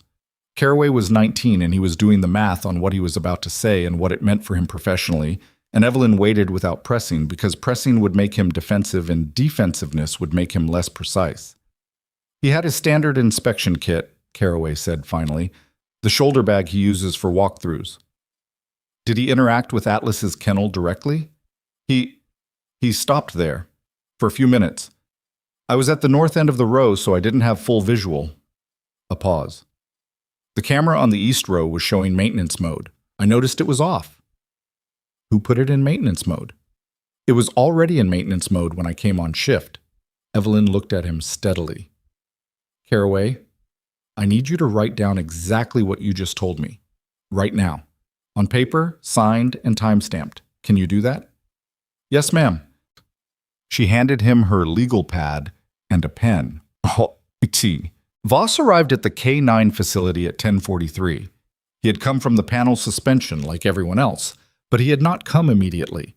There was a gap of approximately 18 minutes between the panel suspension and his arrival, which was enough time to do several things or nothing, and Evelyn noted the gap without deciding yet what it meant.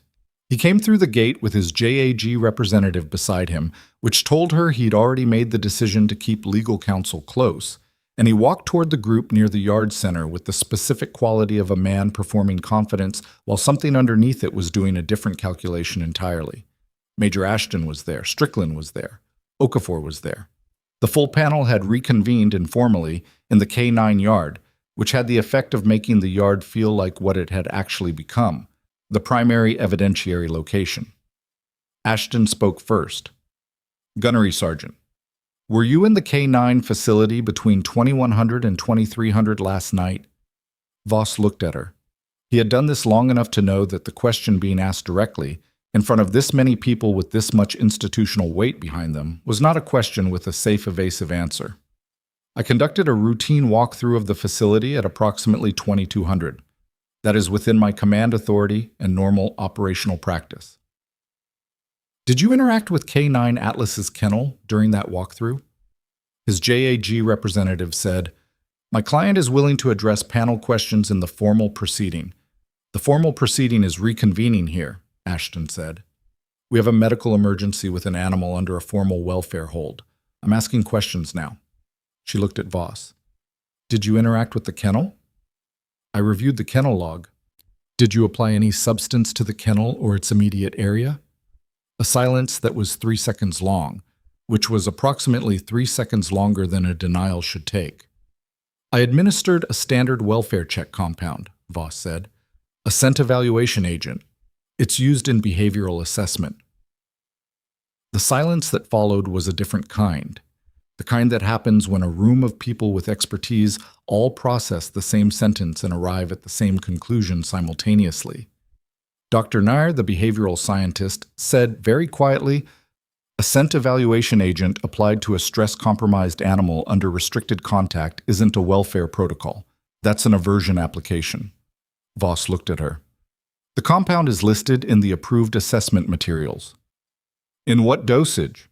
Nair said. "In what application context? With what preparation protocol?" She wasn't raising her voice. She didn't need to. Applying an aversion class compound to a hypervigilant animal in an enclosed kennel without handler presence, without behavioral preparation, without any monitoring protocol, that would be consistent with the stress response Dr. Drayton is documenting right now. It would be consistent with deliberately inducing that response. I conducted a routine assessment. You knew there was a welfare hold on that animal, Evelyn said. Voss turned to her. His expression had shifted, not to guilt, nothing as clean as that, to something harder and more complicated, the look of a man who had built something over years and was watching it develop structural failures faster than he could shore them up. The welfare hold restricts disposition actions, he said. It doesn't restrict commanding officer assessment authority within the facility. It restricts actions that could compromise the animal's welfare, Okafor said. That is the explicit language of the hold. I'll let my representative clarify the legal interpretation. Gunnery Sergeant Voss, Lieutenant Colonel Ferrara said.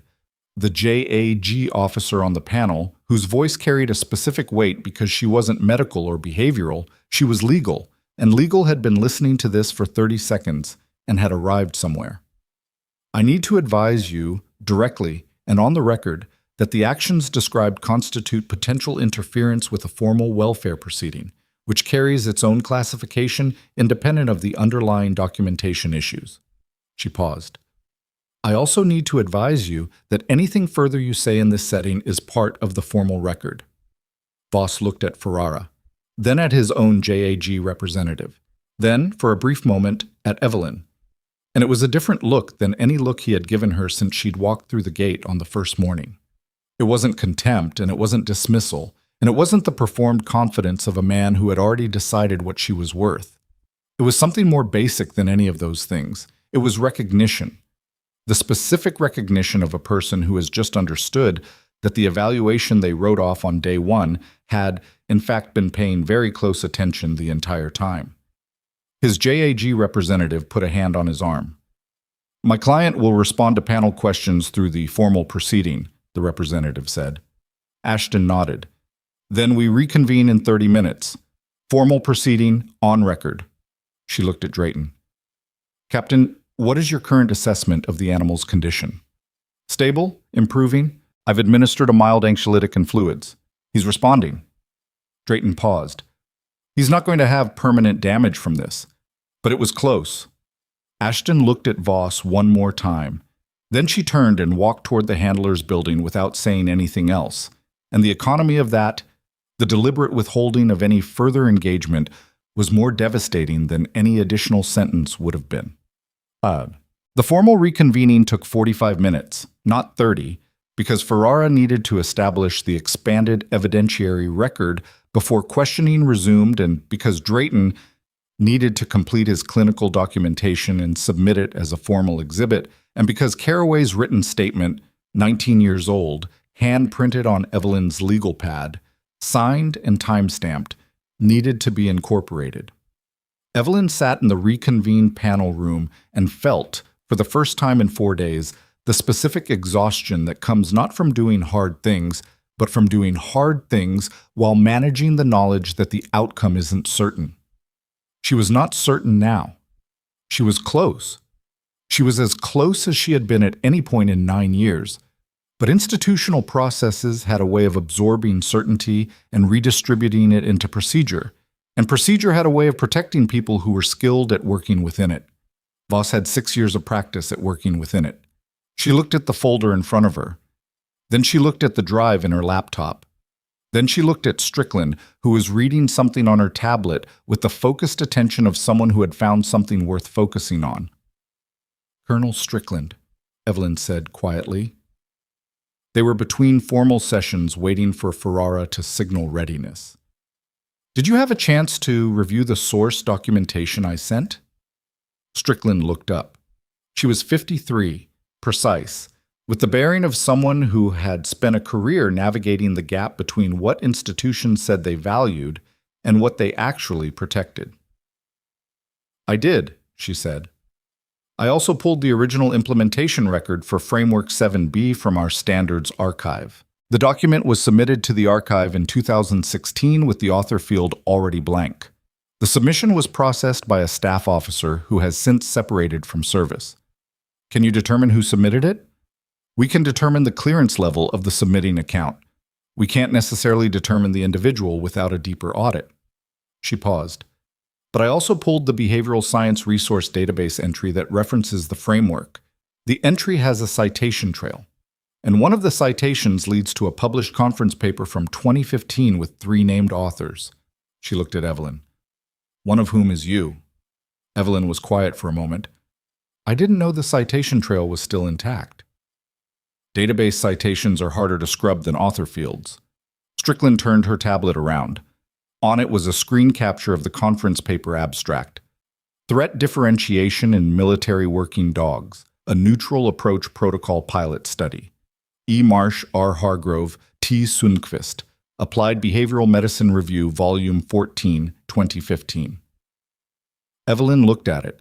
The paper had been published the year before the administrative reorganization. She had forgotten, or perhaps she hadn't forgotten, but had filed it in the part of her memory labeled things that had not been enough, that the citation trail might have survived intact even when the document itself hadn't. This is sufficient for standards to open a formal attribution review, Strickland said, separate from this panel's scope, but concurrent with it. She turned the tablet back. I'll be initiating that process this afternoon. Evelyn looked at her. Thank you. Don't thank me.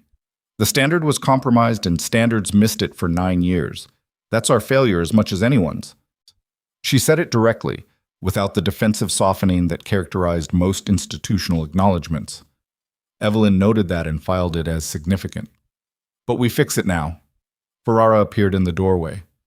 Panel's ready. What? The formal reconvening was 90 minutes of precise, documented questioning, and what it produced was this: a record.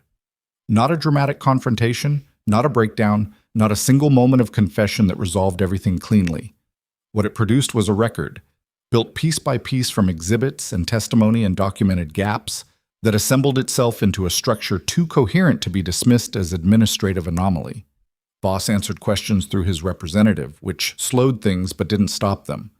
The footage from April 14th was entered into the record. Watts's JAG statement was entered into the record. Bautista's timestamp documentation was entered. Caraway's handwritten statement was entered. Drayton's clinical findings from that morning were entered. The disposition spreadsheet with its cost-benefit language was entered.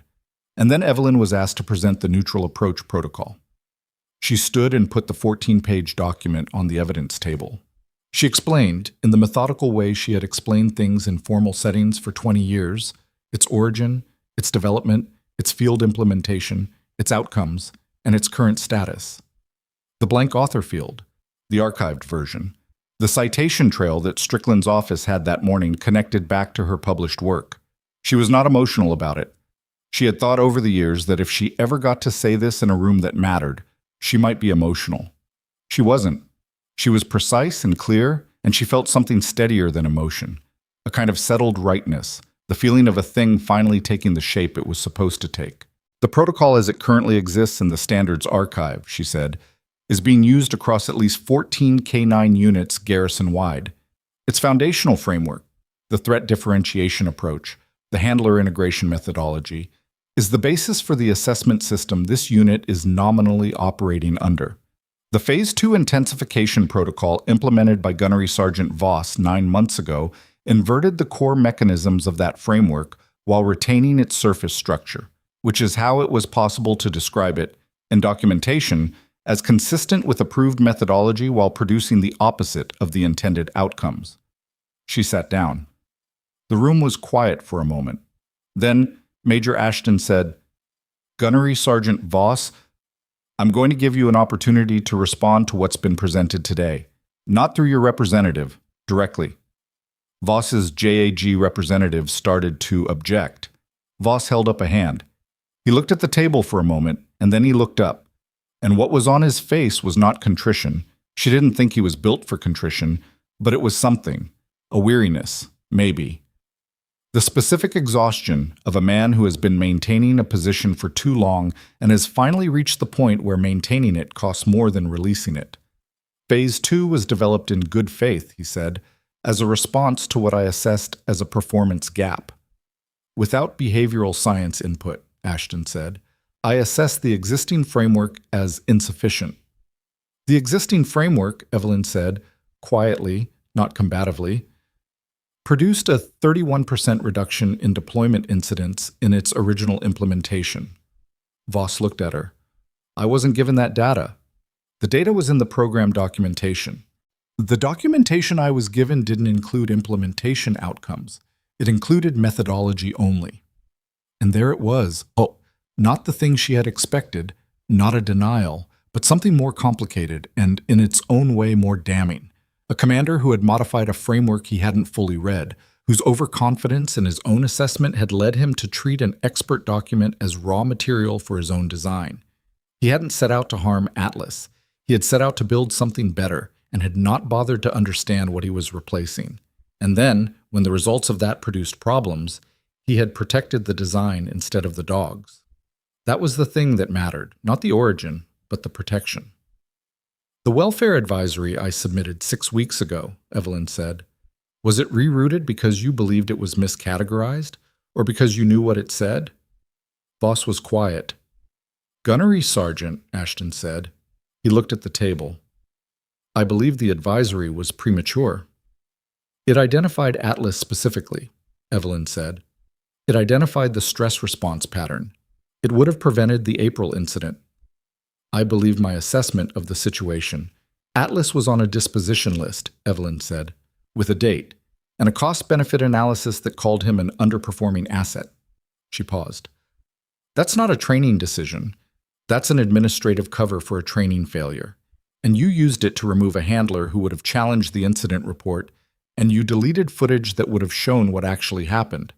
And when a welfare hold was placed on the animal this week, you went to that kennel at 2200 with an aversion compound. She looked at him steadily. That sequence is not good faith. That's something else. The room was very quiet. Voss did not respond. His JAG representative said nothing. Ashton looked at the panel. We'll break for 30 minutes and reconvene for findings. The findings took 2 hours to formalize, and Evelyn spent those 2 hours in the documentation office with Okafor and Drayton, not because she needed to be there, but because the documentation office had a window overlooking the training yard, and she could see the eastern kennel row from where she sat. And at some point during those 2 hours, Torres reappeared in the yard in duty uniform with a lead in her hand and went to Atlas's kennel and crouched outside it, and Atlas came to the gate on his own. Drayton watched it from the other side of the room. He's moving better, he said. He was never broken, Evelyn said. The findings arrived in a formal document delivered to Evelyn's email at 1618 by Ferrara's office, and they were this. The panel had found sufficient evidence of documentation suppression, procedural misconduct, and deliberate interference with a welfare proceeding to recommend Gunnery Sergeant Dorian Voss's immediate removal from command authority pending a full Inspector General investigation. The welfare hold on Atlas was extended to permanent pending handler reassignment review. The Phase 2 protocol was suspended across all Fort Harlow K-9 units, effective immediately, pending Standards Division review. And in the final section, a separate notation from Strickland's office, appended as an addendum. The Standards Division had initiated a formal attribution review of Framework Document 7B, Behavioral Assessment Integration, with a projected completion timeline of 60 days. It was not everything. It was not the full 9 years made right in a single afternoon. The IG investigation would take months. The attribution review would take 60 days. Voss would fight the removal through whatever channels his JAG representative could find, because that was what people did. But it was a record. It was a formal, documented, witnessed record, and records, unlike suppressed advisories and deleted footage and blank author fields, had a way of persisting. Evelyn read the document twice, carefully, and then she closed her laptop. She was going to call her co-authors, Dr. Rashida Hargrove, who had moved to a university position in Oregon, and Dr. Tomas Sundqvist, who had retired from service 2 years ago and who she had not spoken to since the administrative reorganization because the silence between them had become one of those silences that accumulates weight until it feels impossible to break. She was going to call them and tell them what was happening, and she was going to hear their voices for the first time in 9 years, and that was going to be complicated and probably not entirely comfortable. She was going to do it anyway. She looked out the window at the training yard. Torres was still at the kennel, and Atlas was pressed against the gate with his head tilted at the specific angle of an animal that has found something it trusts and is trying to understand why it went away and whether it's back now. Torres said something. Evelyn couldn't hear it, couldn't lip read from this angle. And Atlas's tail moved. Once. Then again. It was not a dramatic gesture. It was just a dog and a handler, and the specific tentative motion of something healing at the pace that healing actually moves, which is never the pace you want it to move at, but is its own pace and can't be forced. She was reaching for her phone to call Hargrove when her email pinged. The sender was an address she didn't recognize, a personal account, not a military domain. The subject line read, "You should know before tomorrow." She opened it. The message was 4 sentences, and the 4th one made her set down her phone and sit very still for a moment, because it meant that what had happened today was not the end of anything. It was the beginning of a much larger problem.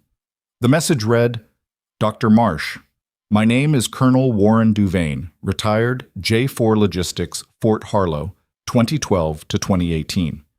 I was the officer who processed the administrative reorganization that removed your name from the protocol documentation. I did it on direct order from a general officer whose name I can provide. I've been watching what's happened today through contacts still on base. What you don't know is that Voss was not operating independently. The Phase 2 protocol was not his design. He was implementing a directive. If the IG investigation looks only at Voss, they will find one man. If you want to know where the directive came from, call me. But you should also know that the person who gave the original order in 2016 is currently being considered for a senior appointment to the Joint K9 Standards Division. The announcement is scheduled for tomorrow morning." She read the email a 3rd time, slowly, the way she read things when she needed to be certain she wasn't projecting meaning onto ambiguous language. She wasn't. The language was not ambiguous. There was a general officer. There had been a direct order.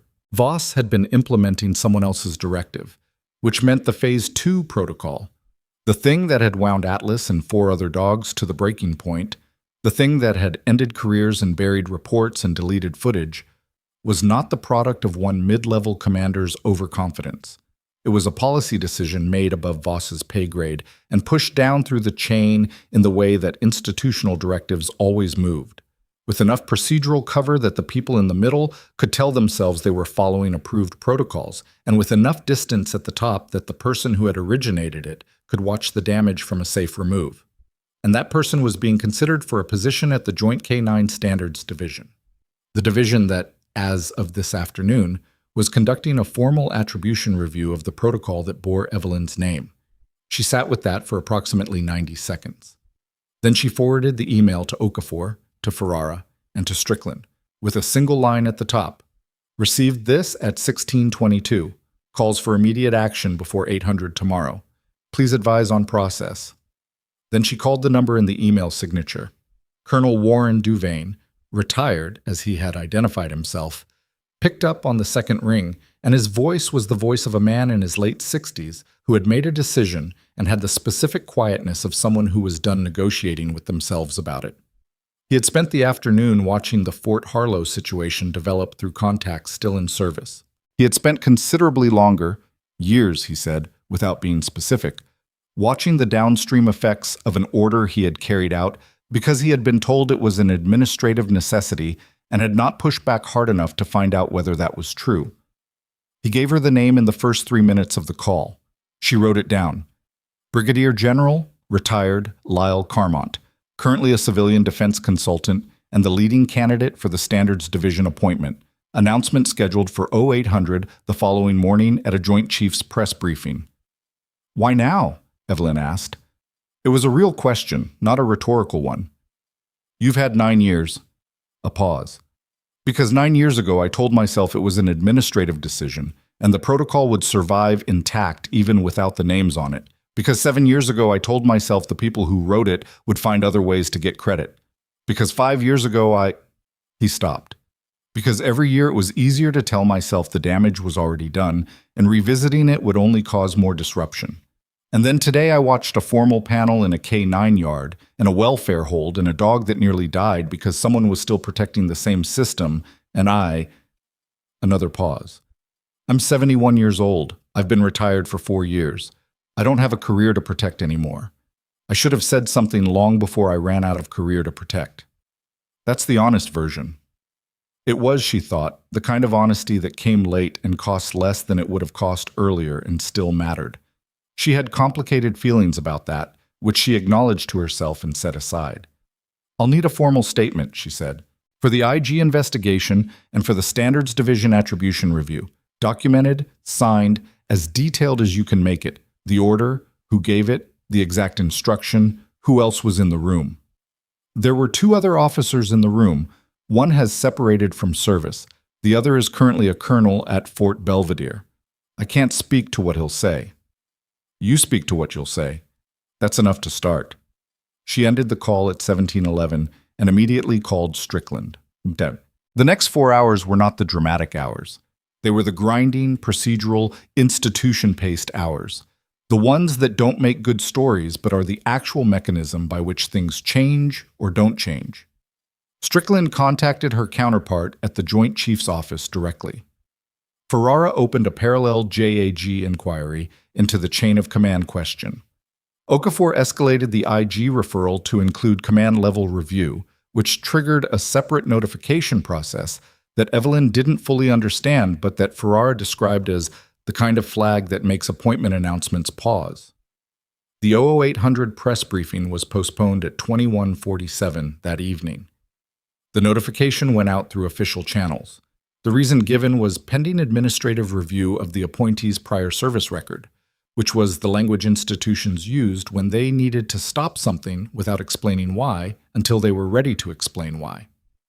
Evelyn was in her car in the Harlow Ridge Medical Center parking lot when the notification came through on her phone.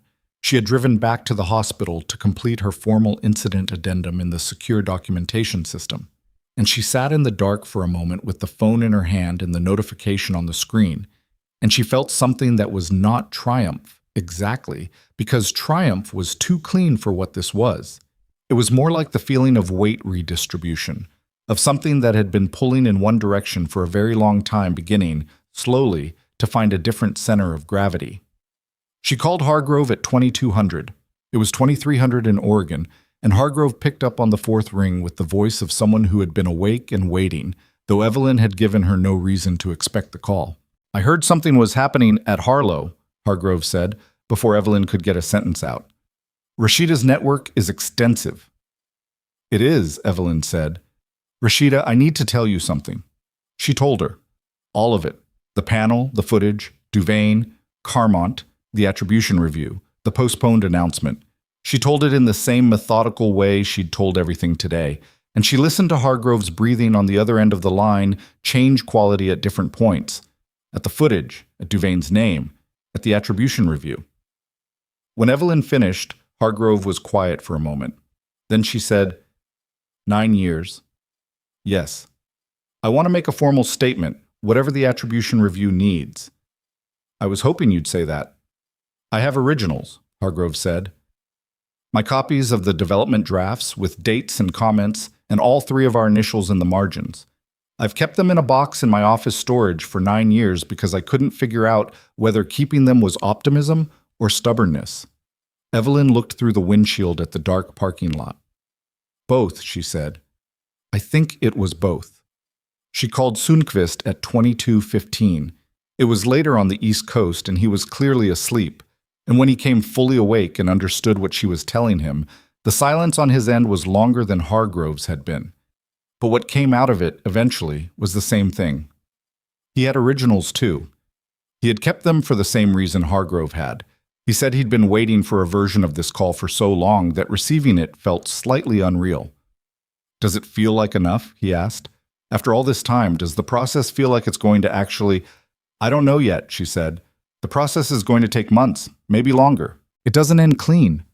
But it ends.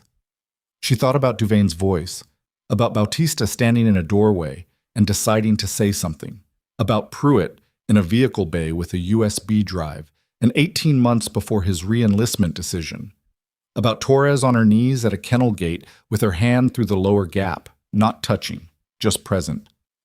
This part ends, she said. Yes.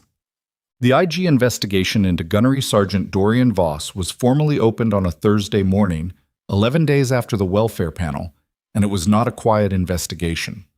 The Fort Harlow Garrison Command issued a public statement acknowledging the suspension of the Phase 2 protocol and the removal of Voss from command authority. The statement used language that was careful and institutional: pending review, administrative process, commitment to the welfare of military working animals. But the statement existed, which mattered, because statements that exist can be pointed to in ways that silence cannot. Voss's JAG representative issued a counter-statement asserting that his client had acted within the scope of his command authority and that the panel findings were premature. That statement was issued on a Wednesday. By Friday of the same week, 2 additional handlers who had served under Voss had submitted voluntary testimony to the IG. Testimony that, according to Ferrara, corroborated the documentation pattern and extended it back further than 14 months. The investigation opened. It did not close quickly. Evelyn had not expected it to. The chain of command inquiry, the separate thread that Duvayne's statement had initiated, moved more slowly and through channels Evelyn had less visibility into, which required a degree of tolerance for uncertainty that she managed by focusing on what she could see and affect and letting the rest proceed at institutional pace. Strickland's office had formally requested Carmont's prior service records and had placed the appointment on administrative hold pending review. Carmont's legal team had filed a challenge to the hold. The challenge was being reviewed. It was not over. It was also not what it had been 3 weeks ago, which was buried. The attribution review took 58 days, which was 2 days under the projected timeline, which Strickland said was unusual, and which Evelyn interpreted as an indicator that what they had found was clear enough not to require extended deliberation. The formal finding was delivered on a Tuesday afternoon in a document that ran to 11 pages and which Evelyn read in the documentation office at Harlow Ridge Medical Center, at the same desk where she had worked for the past 2 months, while outside the window, the desert afternoon did what desert afternoons did regardless of what was happening inside buildings. The finding was this: Framework Document 7B, Behavioral Assessment Integration, currently held in the Joint K-9 Standards Division Library and in active use across 22 Garrison K-9 units, was the work of 3 named individuals. The author field in the archived version had been altered through an administrative action in 2016 that did not meet documentation standards and which the division was unable to classify as a legitimate editorial process. The division was therefore restoring the original attribution as the official record and issuing a formal correction notice to all units currently operating under the framework. The restored document read, Neutral Approach Protocol, a behavioral framework for military K-9 threat assessment and handler integration. Primary author, Dr. Evelyn Marsh, Combat Trauma Specialist, Department of Applied Behavioral Medicine. Co-authors, Dr. Rashida Hargrove, Dr. Tomas Sundqvist. There was a paragraph at the end of the finding that Strickland had written herself, which Evelyn could tell because the language was slightly different from the bureaucratic standard of the rest of the document, more direct, less hedged. The division acknowledges that the 9-year gap between the original submission and the current correction represents an institutional failure to maintain accurate authorship records and to protect the intellectual contributions of subject matter experts. This finding does not resolve that failure. It begins to address it. The division commits to a systematic review of attribution practices across all framework documents in the current library. Evelyn read the paragraph twice. Then she put the document down. She sat in the documentation office for a while, not doing anything in particular. A truck crossed the base road outside. The fluorescent light above her desk had a flicker that facilities management had been promising to fix for 6 weeks and hadn't. Someone down the hall was having a conversation about lunch, and the ordinary texture of it, the complete unconcern with anything that had happened in the past 2 months, was not jarring. It was, in its way, steadying. The world had continued to be the world while this was happening. It would continue being the world after. She called Hargrove and Sundqvist on a 3-way call, which they hadn't done in 9 years, and she told them. Hargrove made a sound that was somewhere between a laugh and something else. Sundqvist said well in the specific way that meant he was processing something too large for an immediate verbal response. They talked for 40 minutes about things that were only partially about the document. about the research they'd each done in the interim, about a collaboration that Hargrove had been sitting on for 2 years, waiting to find the right third person, about Sundqvist's grandchildren and Hargrove's new lab, and the way time moved when you were waiting for something and then suddenly you weren't waiting anymore. It was an imperfect conversation. There were silences that still had some weight in them, unresolved things that a phone call couldn't fully reach. But it was a real conversation, not a maintained silence, and that was different. The morning Evelyn came back to the K9 facility for the last time, it was 6 weeks after the panel, and the base had the feeling of a place that has processed a disruption and resumed its rhythms without fully returning to the form those rhythms used to take. There were new faces in the handler's building, 3 personnel rotations in 6 weeks, which was higher than normal. The Phase 2 documentation had been boxed and transferred to the IG office. The training field had been reset to the original framework parameters, which Evelyn knew because Pruitt had been implementing them and had sent her brief technical updates at irregular intervals in the way of someone who communicated primarily through the quality of their work rather than conversation. Torres was there when she came through the gate.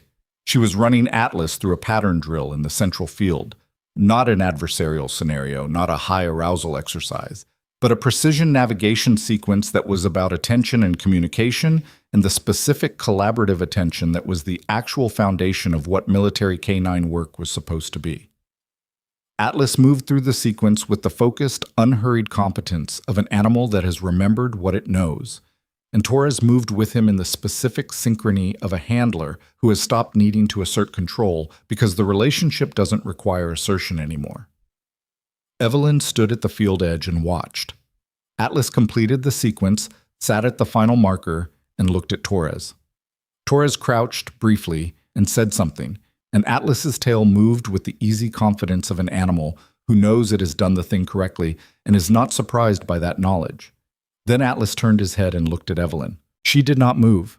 She stood at the field edge with her folder under her arm and her hands at her sides, and she let herself be seen, the same way she had let herself be seen at his kennel gate on the first morning. Atlas held the sit for a moment, still looking at her, and then he stood and walked. Not ran, walked, across the remaining distance between them, and stopped approximately 3 feet away and sat again. Torres was standing now, watching this from across the field.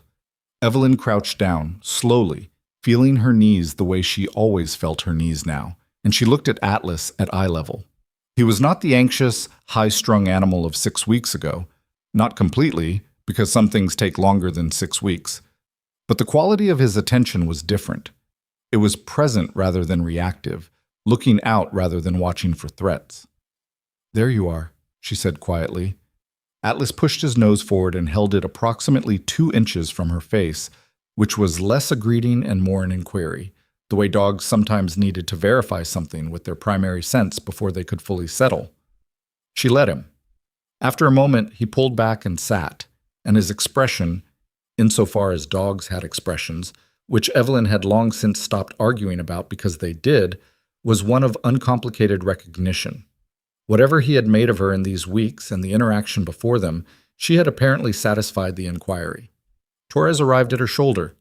"He's been doing this all week," she said, "checking the field edge. I think he was looking for you." "Or just checking the field edge." "Maybe." Torres didn't argue it, but she also didn't take it back. She looked at Atlas with the proprietary softness of a handler who knows an animal well enough to also know when they're being given too little credit. "He's cleared for full active status next week. Captain Drayton signed off yesterday." "I know, I read the report." Will you be at the base?" Torres asked. "Still doing evaluations?" "My mandate through the medical center runs another 4 months. After that," Evelyn paused, "I've been asked to consult with the standards division on the framework review, Strickland's office. It's not a permanent position. But you'd be doing the work. More of it." She looked at Torres. "What about you?" Torres's mouth did something complicated. "Pruitt put in for unit commander when Voss was removed. He didn't get it. They brought someone in from outside." A beat. It was probably the right call. Pruitt's better as a trainer than a commander. He knows it. She looked down at Atlas. "I've been asked to develop the new handler integration curriculum, based on the framework." "The restoration framework." "Your framework," Torres said, not making a point of it, just saying it the way it was. Evelyn looked at the training field. The morning was heating up, the desert light going hard and bright across the obstacle terrain, and two handlers were running a detection sequence at the far end while a third watched and took notes.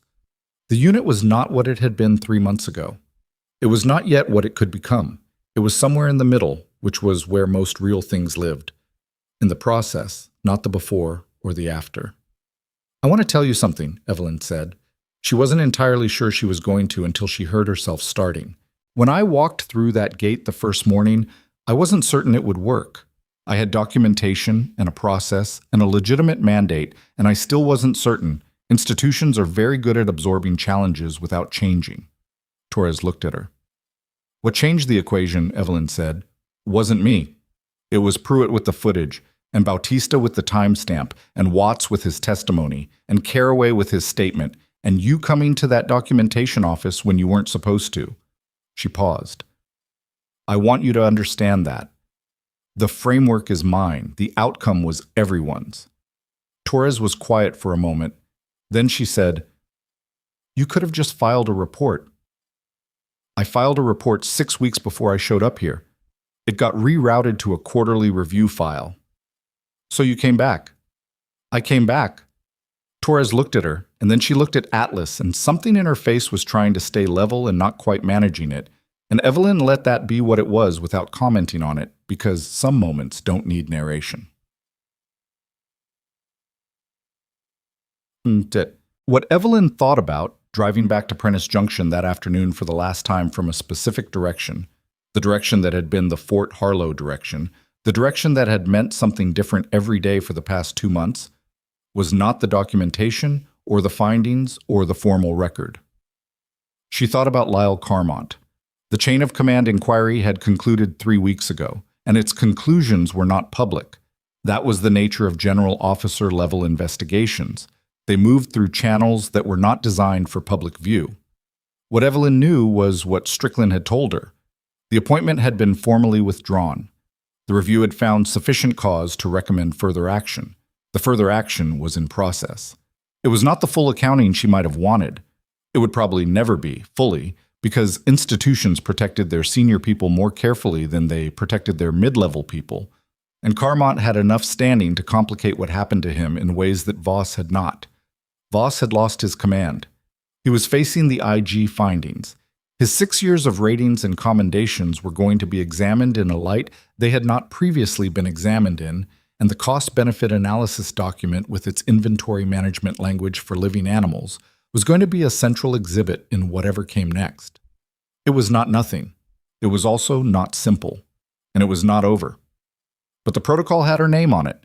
That was a specific, documented, irreversible fact. The framework she had built was in the Standards Division library with her name and Hargrove's name and Sundqvist's name in the author field, and it was going into 22 Garrison K9 units with attribution intact, and whatever happened next, to Carmont's investigation, to Voss's proceedings, to the individual units and handlers and animals who would be trained under a system that was now moving back toward what it had been designed to be. That would not be undone. She had not fixed 9 years and 2 months. She had not fixed everything. She was 51 years old, and her knees ached, and she had a 4-month consulting mandate and a phone call with Hargrove and Sundqvist on the calendar for next week about a collaboration proposal, and she had a documentation office at Harlow Ridge Medical Center where the fluorescent light still flickered and probably always would. She had fixed this. That had to be enough, and most days it was, and on the days it wasn't. She thought about an animal who had been labeled broken and dangerous and obsolete, who had walked across a training field because something in him recognized that the language he had been waiting to hear was finally being spoken again. Not fixed, not perfect. Moving forward, at the pace that moving forward actually moved. She pulled into the parking lot of her apartment building as the sun went down behind the western ridge, painting the high desert in the particular oblique light that made even ordinary things look significant. She sat in the car for a moment before getting out. On her phone were 3 unread messages. One from Hargrove, one from Strickland's office about next week's consultation schedule, and one from Torres, which was unusual because Torres generally communicated through official channels. It was a photograph. No text. Atlas on the training field, in the afternoon light, head up, ears forward, moving through a recall exercise with the clean, purposeful stride of an animal doing the thing it was made to do. Torres's shadow at the frame's edge, she had taken it quickly, without setup, the way you capture something you're afraid might disappear if you look at it too carefully. At the bottom of the frame, Torres had added 2 words, "Still here." Evelyn looked at the photograph for a long moment. Then she put her phone in her pocket and got out of the car. Here was what she had learned, not in the last 2 months, but over the 51 years that had produced a woman who drove 47 minutes in silence to walk into a yard of military attack dogs without flinching, that the people who underestimate you are not your obstacle. They are, sometimes, your proof of concept. Every institution that had looked at her and calculated less than had also, eventually, had to recalculate. Not because she had demanded to be seen, because she had continued to do the work, precisely and without apology, until the work made its own argument. And she had learned this, that strength is not the absence of doubt, or the absence of exhaustion, or the absence of the years that wear on you in ways you don't fully account for. It is the decision, made again and again in small rooms and empty parking lots and documentation offices with flickering lights, to keep the thing in your chest that knows the truth, to keep it intact, keep it lit, keep it available for the moment when the door finally opens and you can carry it through. She had carried it for 9 years. She had carried it through.